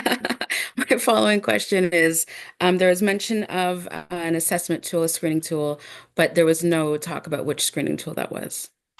We did so deliberately because we wanted to make sure that we weren't pushing for one specific screening tool, because all schools may, depending on their context and their students and how their team works, be using different screening tools. So that was quite deliberate on our part. But we use the DIBELS for and also what's the advantage of DIBELS is that it also exists in the French version. So we could use IDAPEL so we were able to actually do at Quadra, this might answer Trustee Painter's question too, is, for example, at Quadra, we were able to do a whole school DIBELS IDAPEL assessment to look at our literacy in our school and then inform our practice as a school team. So going beyond the data that was available through FSAs and our CSL, we actually did a school-wide attempt to understand where all our students were and how we could best meet the needs of all our students at Quadra. Yeah. And the benefit of DIBELS too is that if you need to reassess someone within the first couple of weeks, you can just use one of their extra ones. So that's excellent. And then so the collab time and the planning time was done during the day, like during the school day. Yes, but we also have, yes, and we have a team of very, as you can see right now, very dedicated staff at Quadra who we are very good at finding time outside of we work very hard to support our students. Well, I just think that's excellent because we can see just how important it is to have that collaboration time during the school day where you're fresh and you're working with your students instead of after school when everyone's exhausted and you don't have the capacity to work. So I'm so glad that that happened because you can see just how important that time really is. Absolutely. And then this is probably more for the Hovinator, but so there's funding for the last slides with like many few was talking about different funding opportunities. But I've noticed that some of the ELCT teachers have applied for GVTA book funding for their schools. I was wondering what kind of funding like there is for all, or when talking about ELCT and having resources in schools, what does that look like? What do those resources look like? And are they more there to support teachers supporting students, or are they more there as like manipulatives or tools for students directly to use? So we've attributed $5,000 to every priority school that our ELCTs manage and monitor their budgets. And so working with the school team, they determine what is used for collaboration and if or any funding of that $5,000 is attributed to any resources that they may, as a team, require. And then just on top of that, as Alana, as you are aware, we're looking at a K-12 book club. And so that will be another opportunity for anyone from one of our priority schools or any other folks in schools to be able to be part of and engage with. Yeah, and that's great too, because I know there's a French option as well as Yes. K-12. Thank you for your time. Awesome. Thank you, Alana. Thank you, Povinator. Go ahead, Trustee Duncan, you're up. Thank you, Chair. That might stick, Principal Hoppus. Okay, I'm okay. I'm all right. I just want to say thank you so much for sharing your story, Quadra Elementary. Thanks so much for all the hard work that you do as a team. It's wonderful to hear about those collaborative practices and how you're leaning in and supporting each other as a team. That is so wonderful to hear, and I really appreciate that you've linked all of that good practice as educators to the benefits directly for your students, including the social emotional benefits of being in a learning environment where you feel heard and not judged. You know, your people are coming to you where you are and supporting you where you are. So I want to just acknowledge that. And I had a couple of questions around the data, which we are all about. Mm-hmm. And really, you know, wanting to first, I guess, acknowledge the qualitative data that you're sharing with us in the form of stories, and that's ever so important. And then the actual sort of quantitative data side of things where, you know, we're focusing our efforts on priority learners. It would be really great to sort of see some of the literacy data focused on each of our priority learning groups. And so perhaps that's something that the next time we meet and we talk about literacy and the progress that we're making that we could look at. So for instance, how our literacy learners with disabilities are doing, how our literacy learners with diverse abilities, how Indigenous literacy learners are doing. And that way we can kind of, again, as a board, be focusing our minds again at that governance level and where we're making financial investments, whether it's in the human resources or in the supplies or other things that support that learning. And then finally, I appreciate you sharing that you're using DIBELS as another screening tool. And just out of interest, and I appreciate if you don't know this off the top of your heads tonight, but I would be really interested to hear how the DIBEL outcomes compare to the other data that we're collecting. So the other provincial data sets, for instance, or the CSL data. If you do have any thoughts on how the outcomes compare, that would be really interesting. Okay, we'll explore that. Thank you.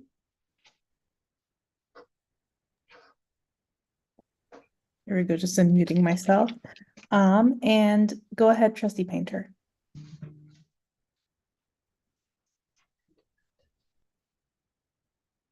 Thanks, Chair. If it's possible, I would like to make a request for more granular, at least school level grade data in terms of literacy and progress.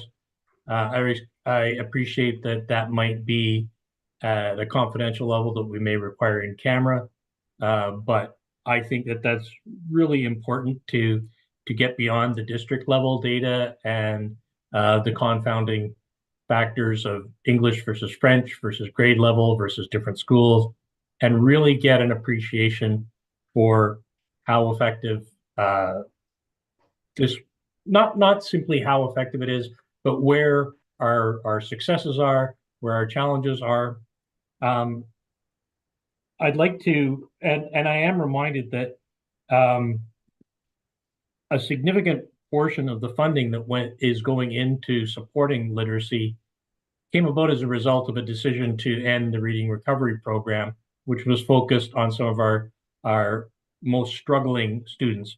And I appreciate that that's a reasonable program made by informed educators, that maybe Reading Recovery wasn't the optimum solution. But I am mindful that that was funding support that was aimed at our students who were struggling the most with literacy. And I want to know that what we are doing now continues to support in an effective manner those same students. And it's not clear from the data. And that's something that I really need to, I'll continue to harp on. Again, personal experience and having witnessed the challenges that students with learning disabilities go through, just trying to well, stay afloat. With respect to this, I'd be interested to learn about what the different literacy tools that our educators are getting through Pro-D. Looking at the research into learning disabilities, things that people would commonly refer to as dyslexia. It's clear that individuals with this disability or difference, if you will, are actually using completely different parts of their brain to process language relative to the regular population. And as a consequence, just delivering literacy in the same manner that we might do the majority of students isn't going to really deliver any kind of effective results. And so I'd like to understand what the range of literacy instruction we're actually giving our educators so they can support the full range of students that they're going to encounter.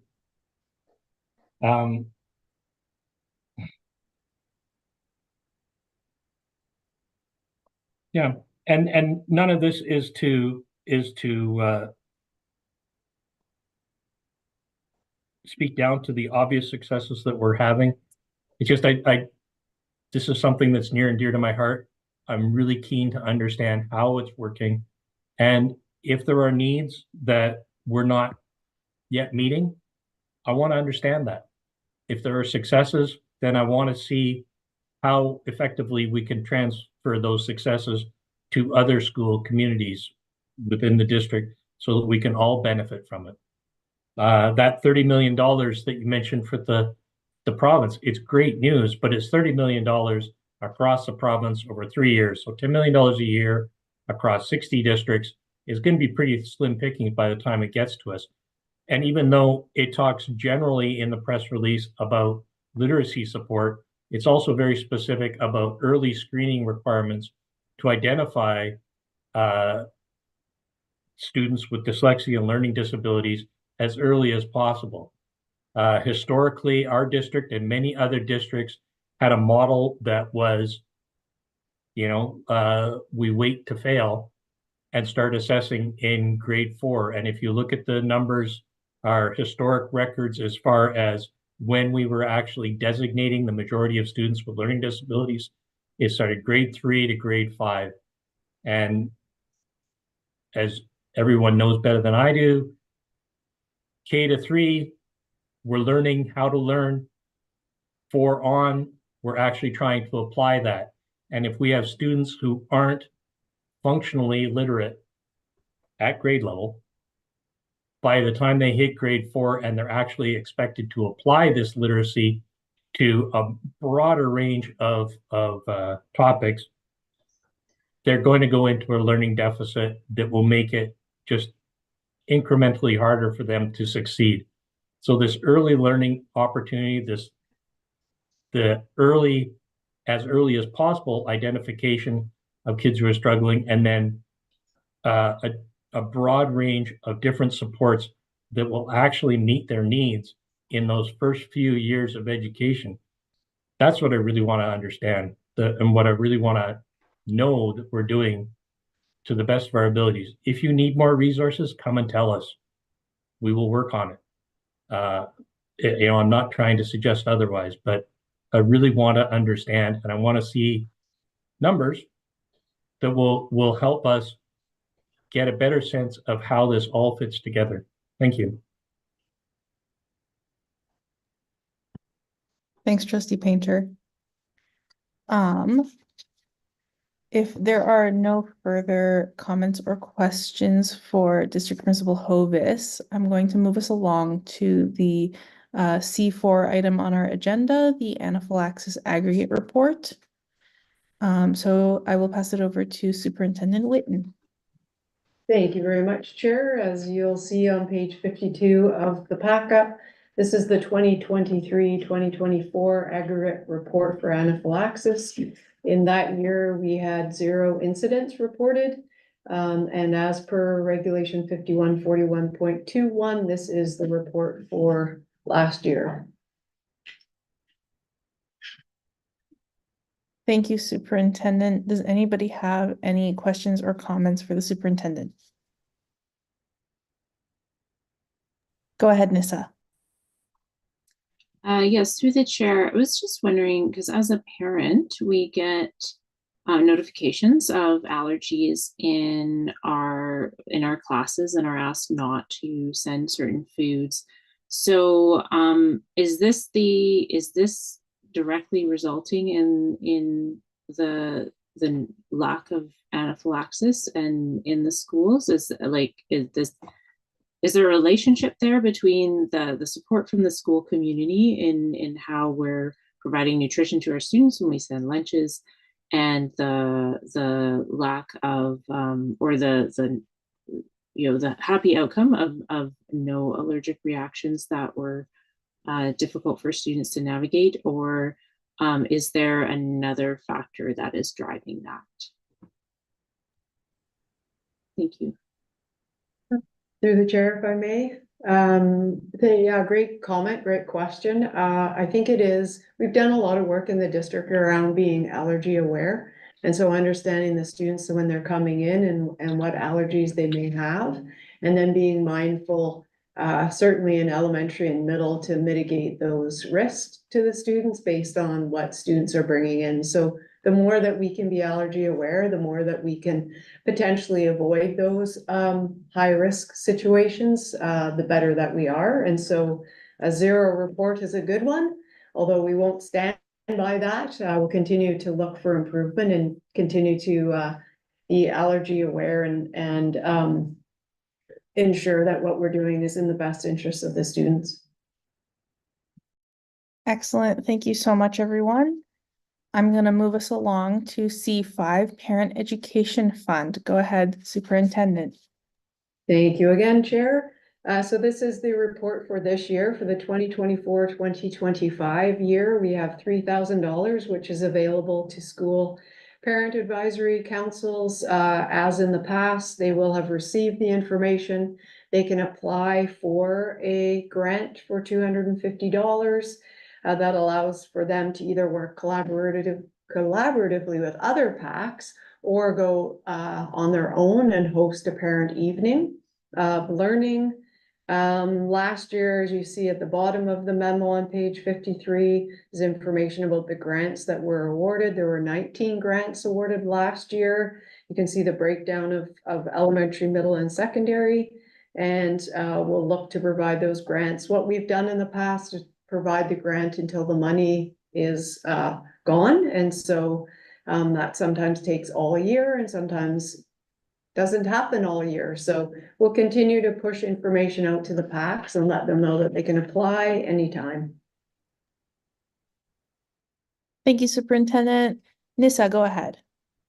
Thank you. And through the chair, I think you almost answered my question, but just to clarify, do you recognize that there's a fairly steady subscription from PACs across the district year to year of this resource, or are we in a rebuilding phase post-pandemic? Just if you can speak to any trends you might have noticed. As the BC PAC, of course, we want to be advocating for parent advisory councils to utilize the resources available to them. Thank you. Through the chair, it's fairly steady. We've tended to stay around the $4,700 mark. Sometimes it's a little bit less than that. It's not usually more than that, although it can increase. I think one of the things that we notice is not all PACs are aware. And so when we don't hear from certain PACs, we'll send out more information or send out further information just to encourage them. We, for the most part, have the same PACs requesting. So anything that we can do to share the information so it's spread widely is beneficial to the purpose of the fund. And go ahead, Trustee McNally. Thank you, Chair. Let me get rid of my hand here.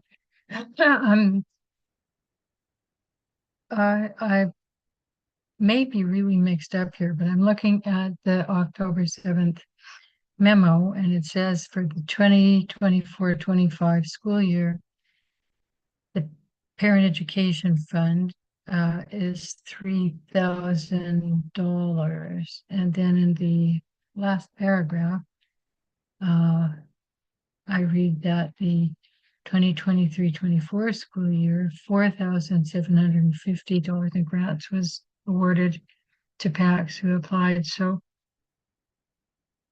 I mean, numbers are not my friend. We all know that. But is that, are we decreasing the amount available in the Parent Education Fund? Yes, thank you, Trustee McNally. Over time, we have through the budget process, there has not been a line item specific to the Parent Education Fund, and so in the previous 2 years, we had funds that were available through the superintendent's budget. As we went through the budget process last year, and there was a reduction to supplies that is not available anymore, and so we have $3,000 now that is available. Okay, thank you. Thanks for clarifying, Superintendent. If there are no further questions about the Parent Education Fund update, I'm going to pass it over to Associate Superintendent Arts for the Regulation 6163.1 Learning Resources. Thank you very much. And through the chair, in your packet, you have the latest draft learning resources regulation. We last brought this forward in June of last year, and there was in an ed policy meeting where we had some excellent discussion and feedback was provided. So here for you is the latest one with the newly incorporated feedback from that meeting. There were requests for more clarity around learning resources. So you'll see a very clear distinction between a classroom learning resource and a library learning commons learning resource, and the distinction between them. There was a request for equity of access, that there's no requirement for a child or family to have to pay for a learning resource in order to participate in education. That's been incorporated into this draft updated learning resource. You'll see there are still 2 stages when someone is requesting to reconsideration of a learning resource, but we have removed the school level stage, and the 2 stages are a district level stage, the district ad hoc committee, and then an appeal to the board being the 2nd stage. So that has been incorporated in here. There was talk around shortening the overall timeline. It used to be 90 days. The timeline has now been reduced to 40 days, and we feel that's reasonable to get through both stages of this process, should it need to be done. There's also a clarity around when parties are informed. So at the end of stage 1, not only the requester, the school, and the board will be informed. Even if it's a satisfactory, things are resolved. At the end of stage 1, all parties will be informed. That's been incorporated in there. There was also talk around streamlining the process, getting it started. And so you'll see that the form that someone is going to fill in, should they want to have a request for reconsideration, can be provided by any staff member, a teacher librarian, and administrator. They don't have to go to the office to get that form. That was seen as possibly a stumbling block or a hurdle to getting this going. So it can be provided to anyone. It would be returned to the principal though, and the principal would send that on to the superintendent or designate. We feel that's important that principals are aware if there's a challenge happening in their school and what that is, but they're just really a turnstile. They receive it and they forward it on. You will also see that Appendix A, which is the flow chart, and Appendix C, which is the outcome, have been updated to reflect those changes. So I think those are, based on the feedback we had, a lot of the changes that are put in there. And if there are questions or clarification people would like, I'm happy to answer those. If not, there is a recommended motion to accept this as is, and we can move forward with that. Great, thank you, Associate Superintendent. I see lots of hands going up right away, so I'm going to pass it right over to Nissa for the first question. Thank you. And through the chair, I just want to say that I really appreciate, as a parent, the 360 approach to the awareness of issues, the administration, the librarian, teachers, and up through the district. My hope is that people will appreciate the amount of participation from all levels within the district that goes into assuring that the materials available to our students support and reflect the diversity of our community. Thanks, Nissa. Trustee Duncan, go ahead. Thank you, Chair. And I just want to acknowledge all the effort that was put into getting to this point. Thank you, Associate Superintendent Arts, for leading that work on our behalf. We really appreciate it. There's just a couple of things I wanted to discuss a little further tonight. One, under section 2 on page 56 of the packet. It's the new section called Recommended Learning Resources for Classroom Use. And if we go down to C, where we talk about the board may choose to include resources evaluated by First Nations Education Steering Committee, FNESC, and focused education resources. I just wanted to clarify that we are going to use those. So rather than may, can we be more emphatic with our language? Like we are part of focused education resources. I know that we utilize like their review process as one kind of vetting tool, if you will, that we encourage educators to go and look at the focused education resources and use them. And so is it possible? Is it appropriate? I guess it's really a question. Is it appropriate for us to say we will use or we authorize the use of materials that have been vetted through those means? And a similar comment or question, I guess, around E as well, where it's speaking to the ministry learning resources in the educational program guides. And again, I think rather than may, is it appropriate for us to say we will? We do continue to authorize the use of those resources listed. Thank you. And through the chair, it does say the board, you're right. And then in our policy, the board defers the process to the educational staff. So in some ways, in my mind, it reads the educational staff may use these. And so we're not saying that that is the only thing that they will use as a focused education resource. It says that they can. So I get how you're reading that. But for me, with the policy, it's actually the educational staff that's doing this. And we're saying that what's recommended by FNESC, they may use if they wish.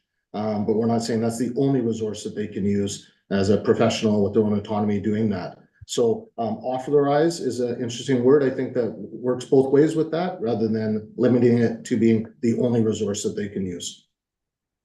Yeah, thank you. If I may, Chair. Yeah, because I mean, like I wouldn't want it to be read in a way where anybody feels like they would need specific kind of direction or an okay. Like I think these are just avenues where we're satisfied that the external vetting process is adequate for our purposes, and that we'd want people to feel free as educators to choose amongst those materials as they see fit to support their classroom learning. So perhaps we can look at that language just to kind of reinforce that. And I had a couple of other comments, but I'll yield the floor, Chair, and I'll come back to my other comments later. Thank you, Trustee Duncan. I'm going to pass it over to Trustee Painter.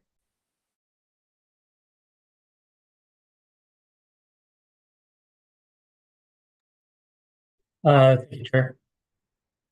I've got a couple comments too, but I'll do it one at a time.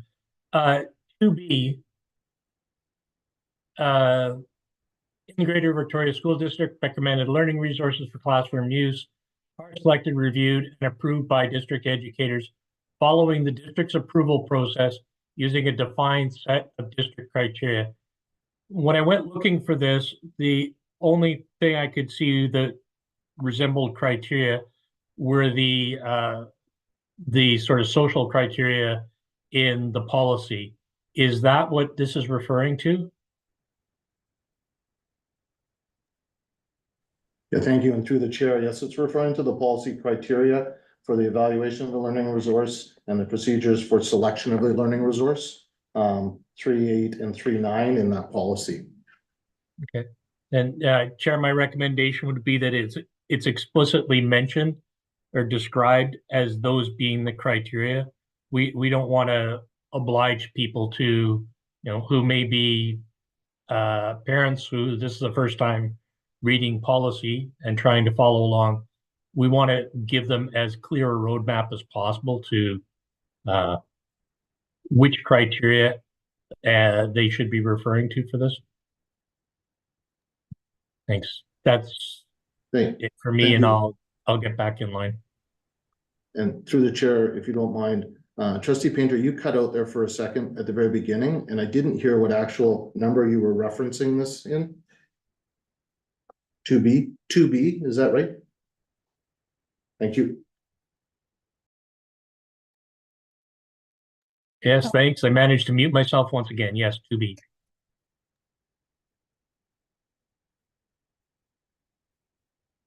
All right. Thank you, Trustee Painter. Go ahead, Trustee Kwan. My question or comment was going to be pretty much the exact same as Trustee Painter, so I'll be quick, and I just with a suggestion here, and again, thinking from a lens of someone who maybe comes into this process and doesn't really know kind of how policies and that kind of thing work. My suggestion might be is not only just stating the criteria directly in the regulation, but perhaps even have it with the form. So if someone is wanting to fill out the form, then they have that criteria right there in front of them. That was just a suggestion I had, but I assumed it was the same criteria that we had in the policy. So thank you for confirming that.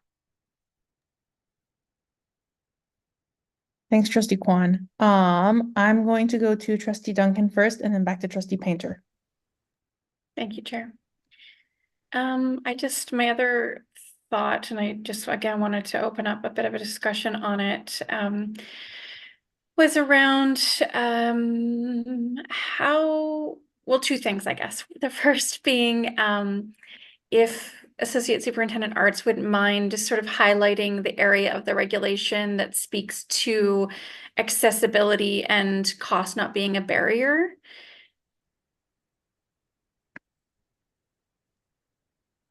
Thank you. Through the chair, in the learning resources preamble right at the very beginning, we've added at the end that further access to learning resources needs to be equitably available to all with no cost as a barrier to knowledge. So that statement is put at the very beginning. Okay, thank you. Yeah, so if that is, so I appreciate this as a foundational statement, and it's super important that it's there, and I appreciate that it is there. I'm wondering if there is, like, again, thinking about the fact that this is a regulation, and so it teases out the nuts and bolts of applying the board's policy and provides some further specific direction to staff. And I'm wondering if it would be useful to think about how we might incorporate some further direction about that, because certainly we heard quite a bit from parents and just concerns around situations that arise where maybe a particular resource is being selected, and the unintended consequences are that there's not enough copies for everybody, or that folks feel like they have to go purchase a resource, it's maybe not enough in the library. And so if we could think about, and again, I don't have the answer, I'm afraid. I'm really looking to the educators for the answer on this one, but how we might be quite explicit that, what we're expecting. So if a resource is chosen that does require some kind of purchase, are we saying just don't choose that resource? Like, make sure before you choose a resource that you're confident that everyone can access it without having to go and make a purchase? Or are we saying if you do have to go make a purchase in order to get access to a resource and cost is a barrier, we will look at that and provide further financial assistance? I guess I just want to kind of like be clear on what it is we're committing to with that foundational statement. Go ahead, Associate Superintendent. Yeah, thank you. Through the chair, Trustee Duncan. That's a great question. I think my understanding when listening to the board is that they don't want a family to feel that they have to spend money in order to participate in an educational program. And so this is saying that a student will not have to. So a resource will be made available. A family may choose to purchase a resource to work with at home or to supplement what's happening. I'm not meaning to say that a family can't make their own decision, but that students will not be required to pay for a resource in order to participate in their schooling, is what I believe this is saying and what it's trying to articulate. Go ahead, Trustee Duncan. Yeah, thank you. And thank you, Associate Superintendent Arts. Yeah, I certainly that's my understanding of what we want to achieve. I think I again, like the devil's in the details, so to speak, and it's sort of like, how do we get there? So, you know, again, what you hear from families sometimes is that, you know, another resource will be made available, but it's not as optimal a resource, for instance. And so I guess, you know, I just want us to be like very, very clear in the, when we can, about what it is our expectation is. So, you know, somebody being given a less optimal resource because they can't afford to pay for the one that everyone else is getting, to me, is not really what we're going for. But I defer that to the rest of the board. But from my own perspective, you know, I wouldn't want us to kind of be in a situation where, where kids are being given a less optimal learning resource, or one that doesn't allow them to fully participate. But yes, they've got one. So again, I think if we can think of a way to address that explicitly so that there isn't those situations, or we reduce the number of situations like that come up, that would be greatly appreciated. I'm sorry, I don't have a great answer to how we would do it. But if we could think about that, that would be great. And I will, if we don't have an answer tonight, I will endeavor to think of some wording that perhaps I could suggest if it gets to the board. Thank you, Trustee Duncan. Go ahead, Associate Superintendent. Thank you. Sorry. Trustee Duncan, I think that, you know, maybe moving this to the recommended learning resources classroom section and having it as its own item in there may strengthen that. I'm fairly comfortable with the wording based on our discussion, but maybe moving it to a different section will highlight that in a better way and signal it out. So that's one thing I'm thinking. Thank you. No, that's a great suggestion. Appreciate that. Trustee Painter, go ahead. And Trustee Duncan, you might want to look up John Young versus SD 61 regarding school fees. I bet there's some really good language in there about this very point. I'll that is not intended to be a side eye at anyone. Just this is historic in nature, and good that we learn from past experiences. I wanted to move into the process around, well, it's on page 59 of the package, but the stage 1 process. And the processes as laid out make sense to me, but what I don't see in here, and perhaps it's elsewhere, is how, if a decision is made to withdraw a learning resource, how that is communicated across the district. It seems to me the last thing we would want to do is to be addressing this kind of a matter on a school-by-school basis. It's clear that the committee structure is set up to address a district level response. And so I'd like to see something in here that clarifies how that or that decision is disseminated across the district and what actions will be taken to, you know, in response to the committee's report.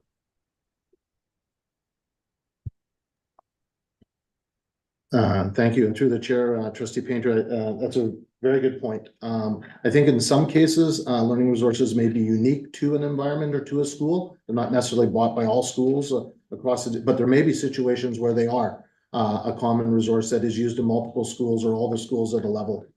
So I think there is a part there that can be added if there's a change in the status of the resource or withdrawal of the resource, or even the resource has been gone through the process and is appropriate to be used. a communication to schools, whatever the outcome is, if it is a resource that's used across multiple schools. So I think I could look to add that without too much difficulty. Yeah, thanks very much. I just wanted to offer that, yeah, there may be situations where one school is ahead of the game. We just don't want to go back through the same process if we can avoid it. There's just no efficiency there. Thanks, Trustee Painter. Go ahead, Trustee Duncan. Thank you, Chair. I think this is picking up really on Trustee Painter's point around the tracking and documentation of like selection decisions. And I, again, this doesn't specifically speak to that, but I know that, you know, we have a running list of resources that have been approved. And so I'm wondering if we, like how we plan to track and document that approval. And perhaps through that tracking and documentation, there can be some sharing across schools. So there isn't repetition if it's not needed.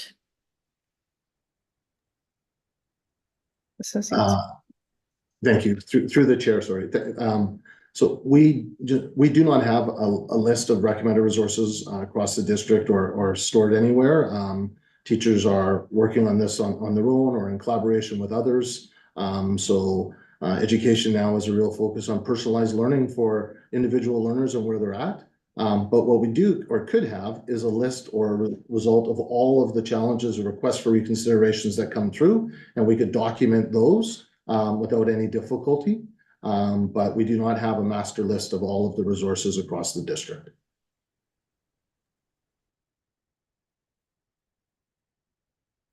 I've almost lost track of where people's hands are at. Go ahead, Trustee Duncan, and then we'll come back to Trustee Painter. Thank you, Chair. I just had a follow up. So, in addition then to, I guess I'm going to go back to, we don't have a list, and I appreciate we may not have a list per se, but how do we know that the criteria has been applied appropriately if we don't know what's being used in the classroom? And through the chair, back to the policy, the principal is responsible in the school for ensuring that all of their staff are aware of the policy and that they are following that. And then the principal works with their staff, and I know we have Principal Pierrick here on the call. She may be able to speak to that more from a school level. But that is how the policy reads, is that educators are educated around the policy, expected to follow that. And if there's any difficulty with that, we do have a process to follow along that. Trustee Duncan, do you want to follow up? It's just a further follow up, yeah, just to unpack this a little bit. So I appreciate that we're moving away from an approach whereby, you know, you're teaching a course and you just automatically default to a textbook, right? However, I guess I am struggling a little bit to understand how we would kind of meaningfully oversee this if we're not keeping some kind of documentation of what are approved resources and what are not. So I appreciate that we're, as a board, right, we're delegating responsibility down to like the school-based level and also the district-based level. But I would hate to think that it's sort of like a free-for-all. And so I feel like I'm just missing something. But yeah, I will I'll figure out what I'm missing, and then you can come back to me. Thank you, Chair. Trustee Painter, go ahead. Just on that last point, I think we also need to recognize and respect the space needed for teacher autonomy to deliver the curriculum in a manner that best suits the student needs, and that will definitely create a wide range of resources that may be used. But I think in that respect, making sure that we do have a ready list of the ones that we've decided will not be used in the future, I think is a really good first step. My question was about preparatory question. The 40 days for completing this process, is that intended to address both stage 1 and stage 2, or is it stage 1 only? through the chair, that is both stages from initially, from the beginning till the end. Okay, because, well, and Chair, if I may, my concern was that 40 days, 40 working days is actually a fairly significant amount of time. We're talking a couple months here. And I think, and the other part is that we're starting to merge this regulation in with our appeal process. And I think what would be more effective is to have a much more condensed time frame for the initial stage, and then recognize that if there is an appeal, that's a different matter. That rather than being part of this regulation, that this one stands independent and the appeal process stands independent. When I start to look at stage 2, and for example, the first concern I have is in, well, on page 60B 2, that the requester must notify the chair of the committee within 10 days of receiving their outcome that they wish to appeal. Well, we don't have a time limit built into our appeal process. So trying to now introduce a time limit into the appeal process, I think that doesn't feel like appropriate. It just doesn't feel appropriate. If a member of our learning community is going to put in an appeal, then it's their right to do so. And that should be separate and distinct from anything that's going on with this committee. All of the documentation in stage 1 is going to be available.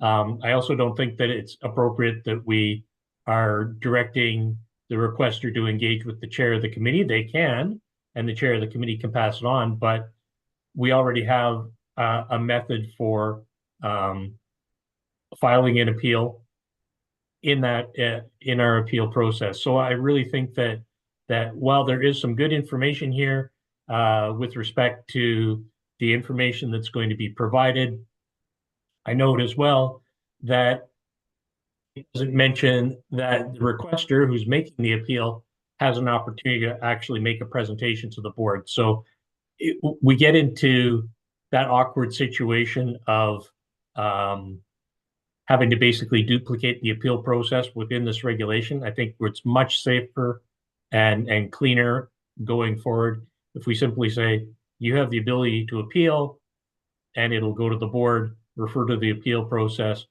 period. And I think that would enable us to identify a much finer review period for this. We could cut it from 40 days down to 15, 20. I'll just throw out a number. I have no idea about the administrative realities, but I think trying to put myself in the shoes of someone who is concerned about a learning resource that's out there, and the district in wanting to respond to this.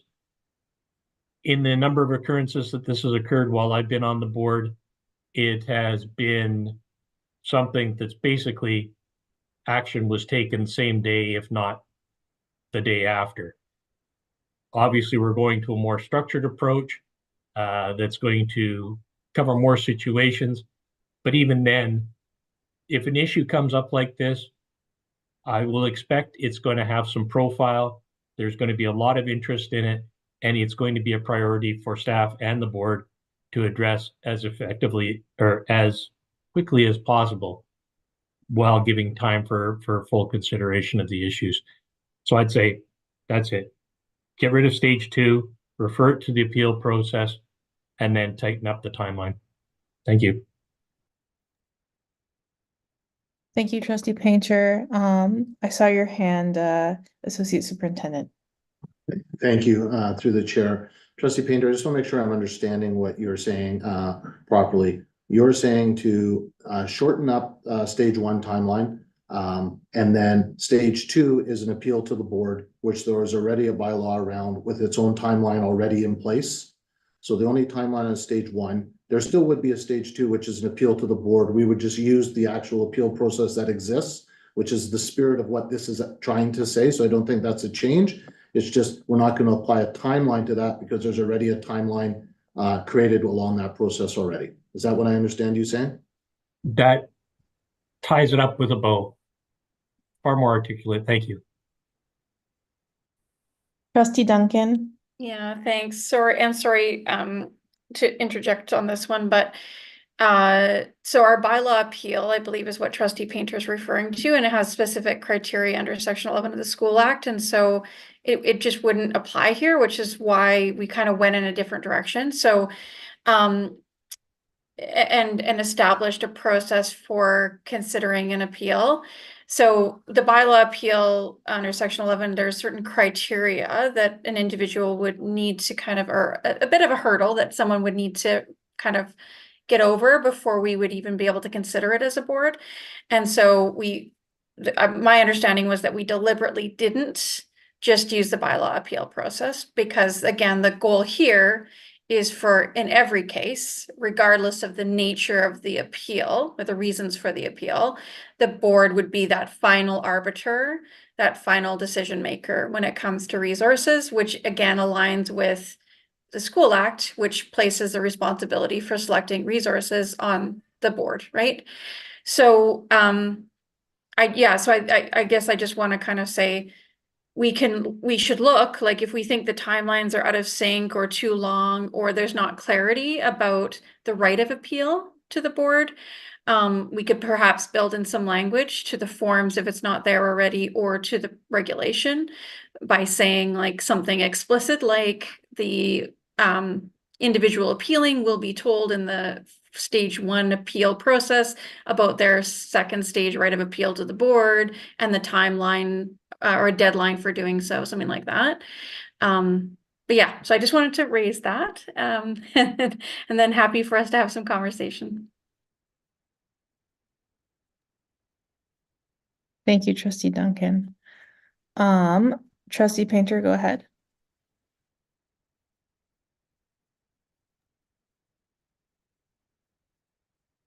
When I look at the bylaw, there are 5 criteria that are laid out. Following decisions shall be considered to significantly affect the education, health, or safety of a student. And then the last one is any other decision which significantly affects the education, health, or safety of the student will be considered on a case-by-case basis. I believe that gives us enough, if you will, wiggle room to do it. And that the way we can address it here is to simply recognize a one-line statement stating that the requester may use the appeal process on the basis of E in the criteria. That gets us around this whole thing and ensures that down the road, if we update the bylaw or the appeal process, that we don't have to then come back and update this regulation as well. We don't want them getting out of sync. And I think having it in one spot is more effective, and it's going to be easier for people to understand. Trustee Duncan.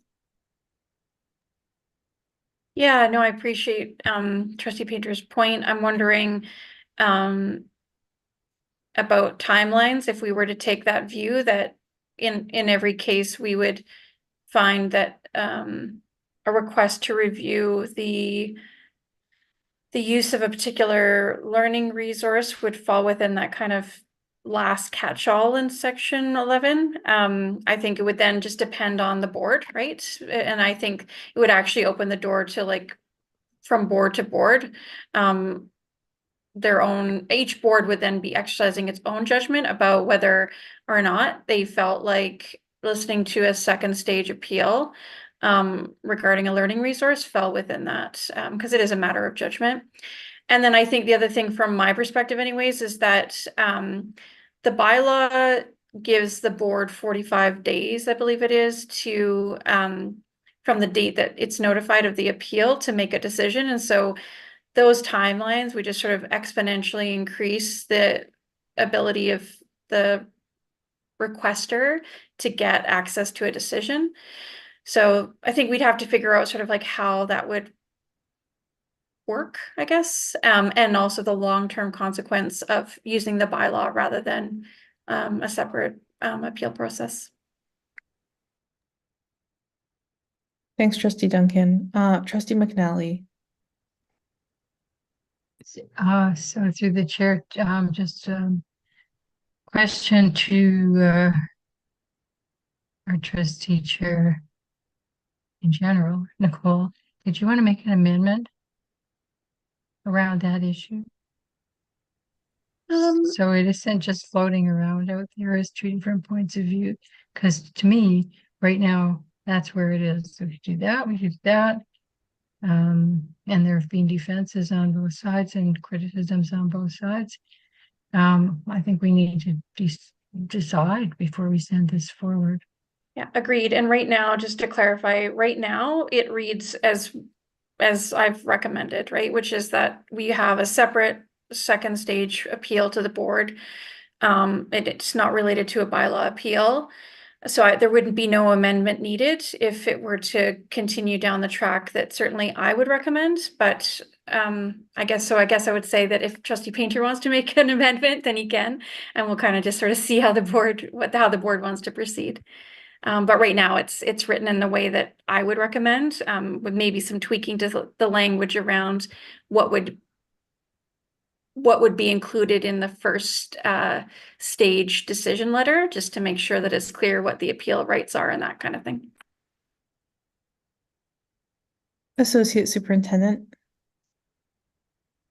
Thank you. And to the chair, the bylaw just shared with me here that the bylaw specific on appeal specifically talks about a student or a caregiver.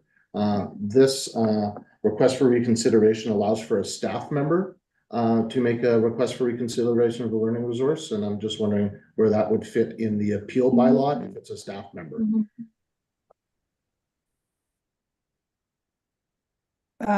Trustee Duncan. Sorry, I'm getting a little slow on the mute button. Sorry about that. Yeah, I mean, I think that I believe the language is, I'd have to double check the language, but in section 11, and then just sort of compare that to our bylaw. But I think that's from what I recall, that is a fair observation. It just, like, we did think initially when we were kind of thinking about how to proceed and what kind of appeal process to implement, we did initially think, oh, we would just, use our existing bylaw appeal. But then when we started to kind of think through the implications of that and whether it would even fit within the scope of section 11, and then the additional timelines and all the rest of it, it just didn't fit. But if we can figure out a way that it does, like obviously, let's have that dialogue. But I couldn't think of how to make it fit. Trustee Painter.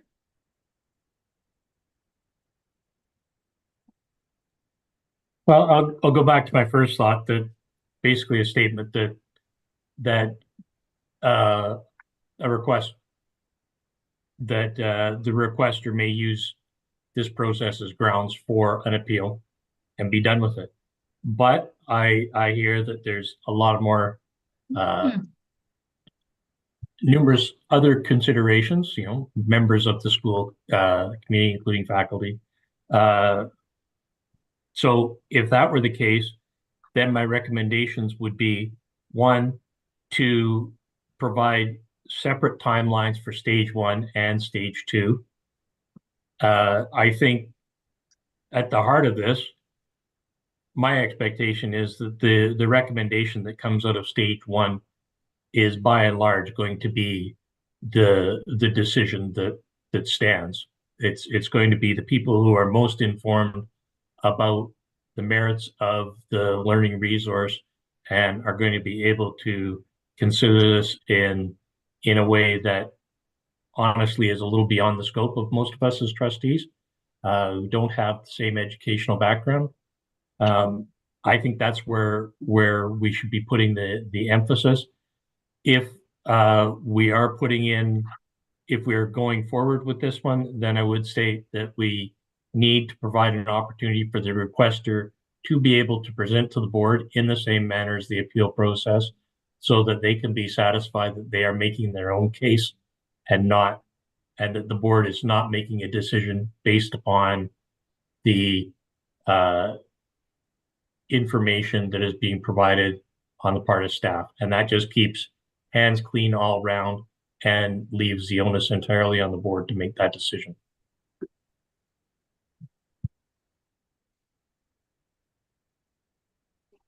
Thank you, Trustee Painter. Go ahead, Trustee Duncan.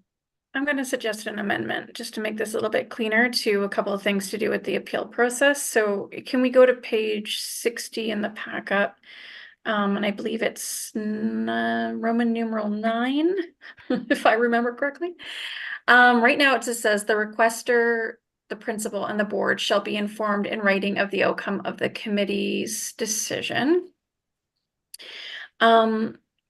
I just wanted us to consider adding a line that says the written decision will include information about the stage 2 board level appeal process and deadline for appeal to the board. Let me just, and I don't know if I can put that in the chat or not. So I'm going to try. I'll send it off. If I can't send it to everybody, I'll send it off to, I think, Acting Associate Superintendent Powell may have the abilities to see this.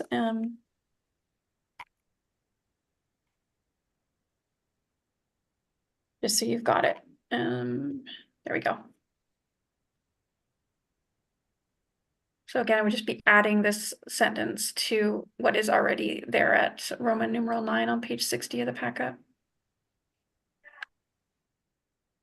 And it's just a procedural fairness, I think, element to just make sure that the right of appeal to the second stage will be included in the letter.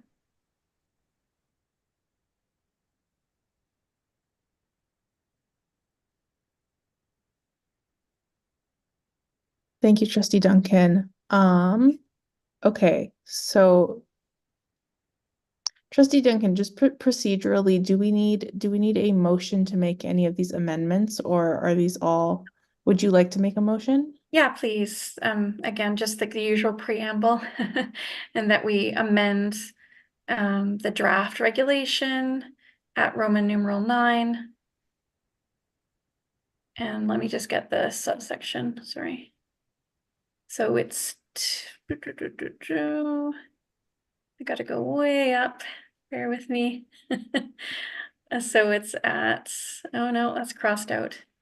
So I think it's 4A9. To add the following sentence. Associate Superintendent. Thank you, and through the chair and Trustee Duncan, thank you for the wording. I was wondering if it's possible for me just to incorporate that. There's been a fair amount of feedback. I feel like I'm going to be bringing another version back, and I don't feel like this is going to get accepted tonight, which is fine. I'm happy to keep working on this. So if it's okay, if I could just incorporate that wording and the other feedback I've heard, and then we could have a discussion at the next ed policy or when I'm able to bring it back.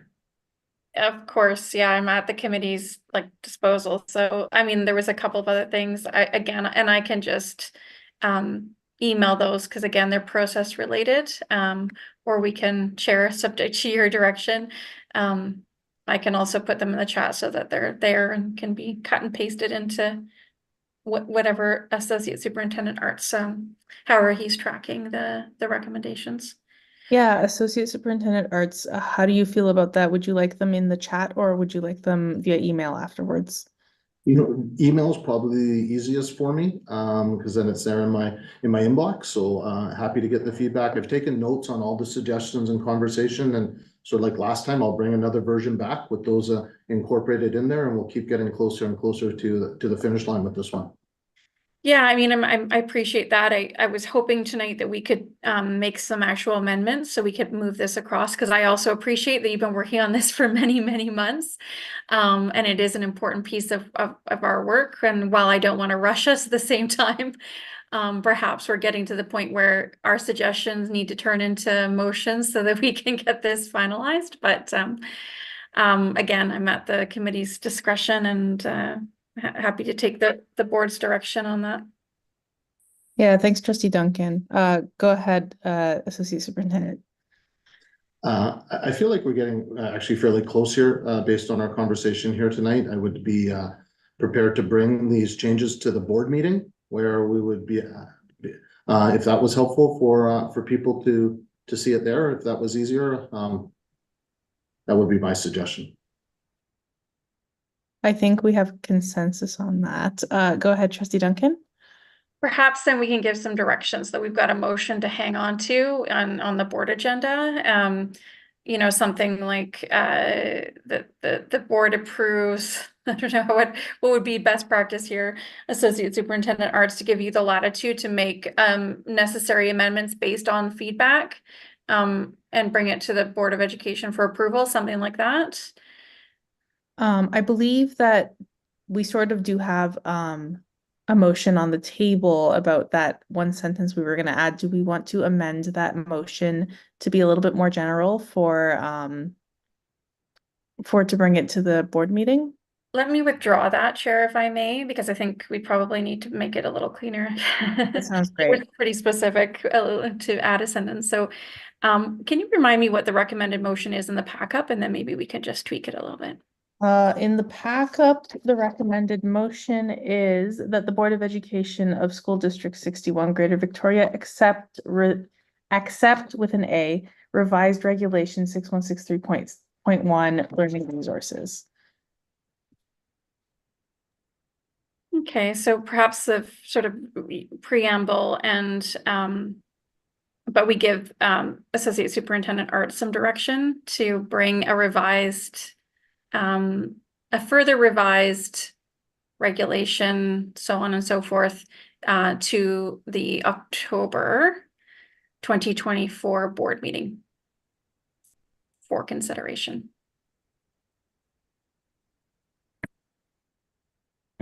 All right. Did we get that written down okay? Any discussion around the motion? Hearing none, all those in favor? And that was unanimous. Wonderful. So we will see this in the Board of Education meeting pack-up at the end of the month. Okie dokie. So I guess that brings, sorry, is that a hand? Oh, no, it's a thumbs up. Excellent. Okay, that brings us to the end of the meeting as there is no notice of motion nor general announcements. So can I get a mover for adjournment? And that is moved by Trustee David. Any discussion? All those in favor? And that is unanimous. Okay, thanks for your patience, everybody. We will see you next week at OPS. Thanks, Chair.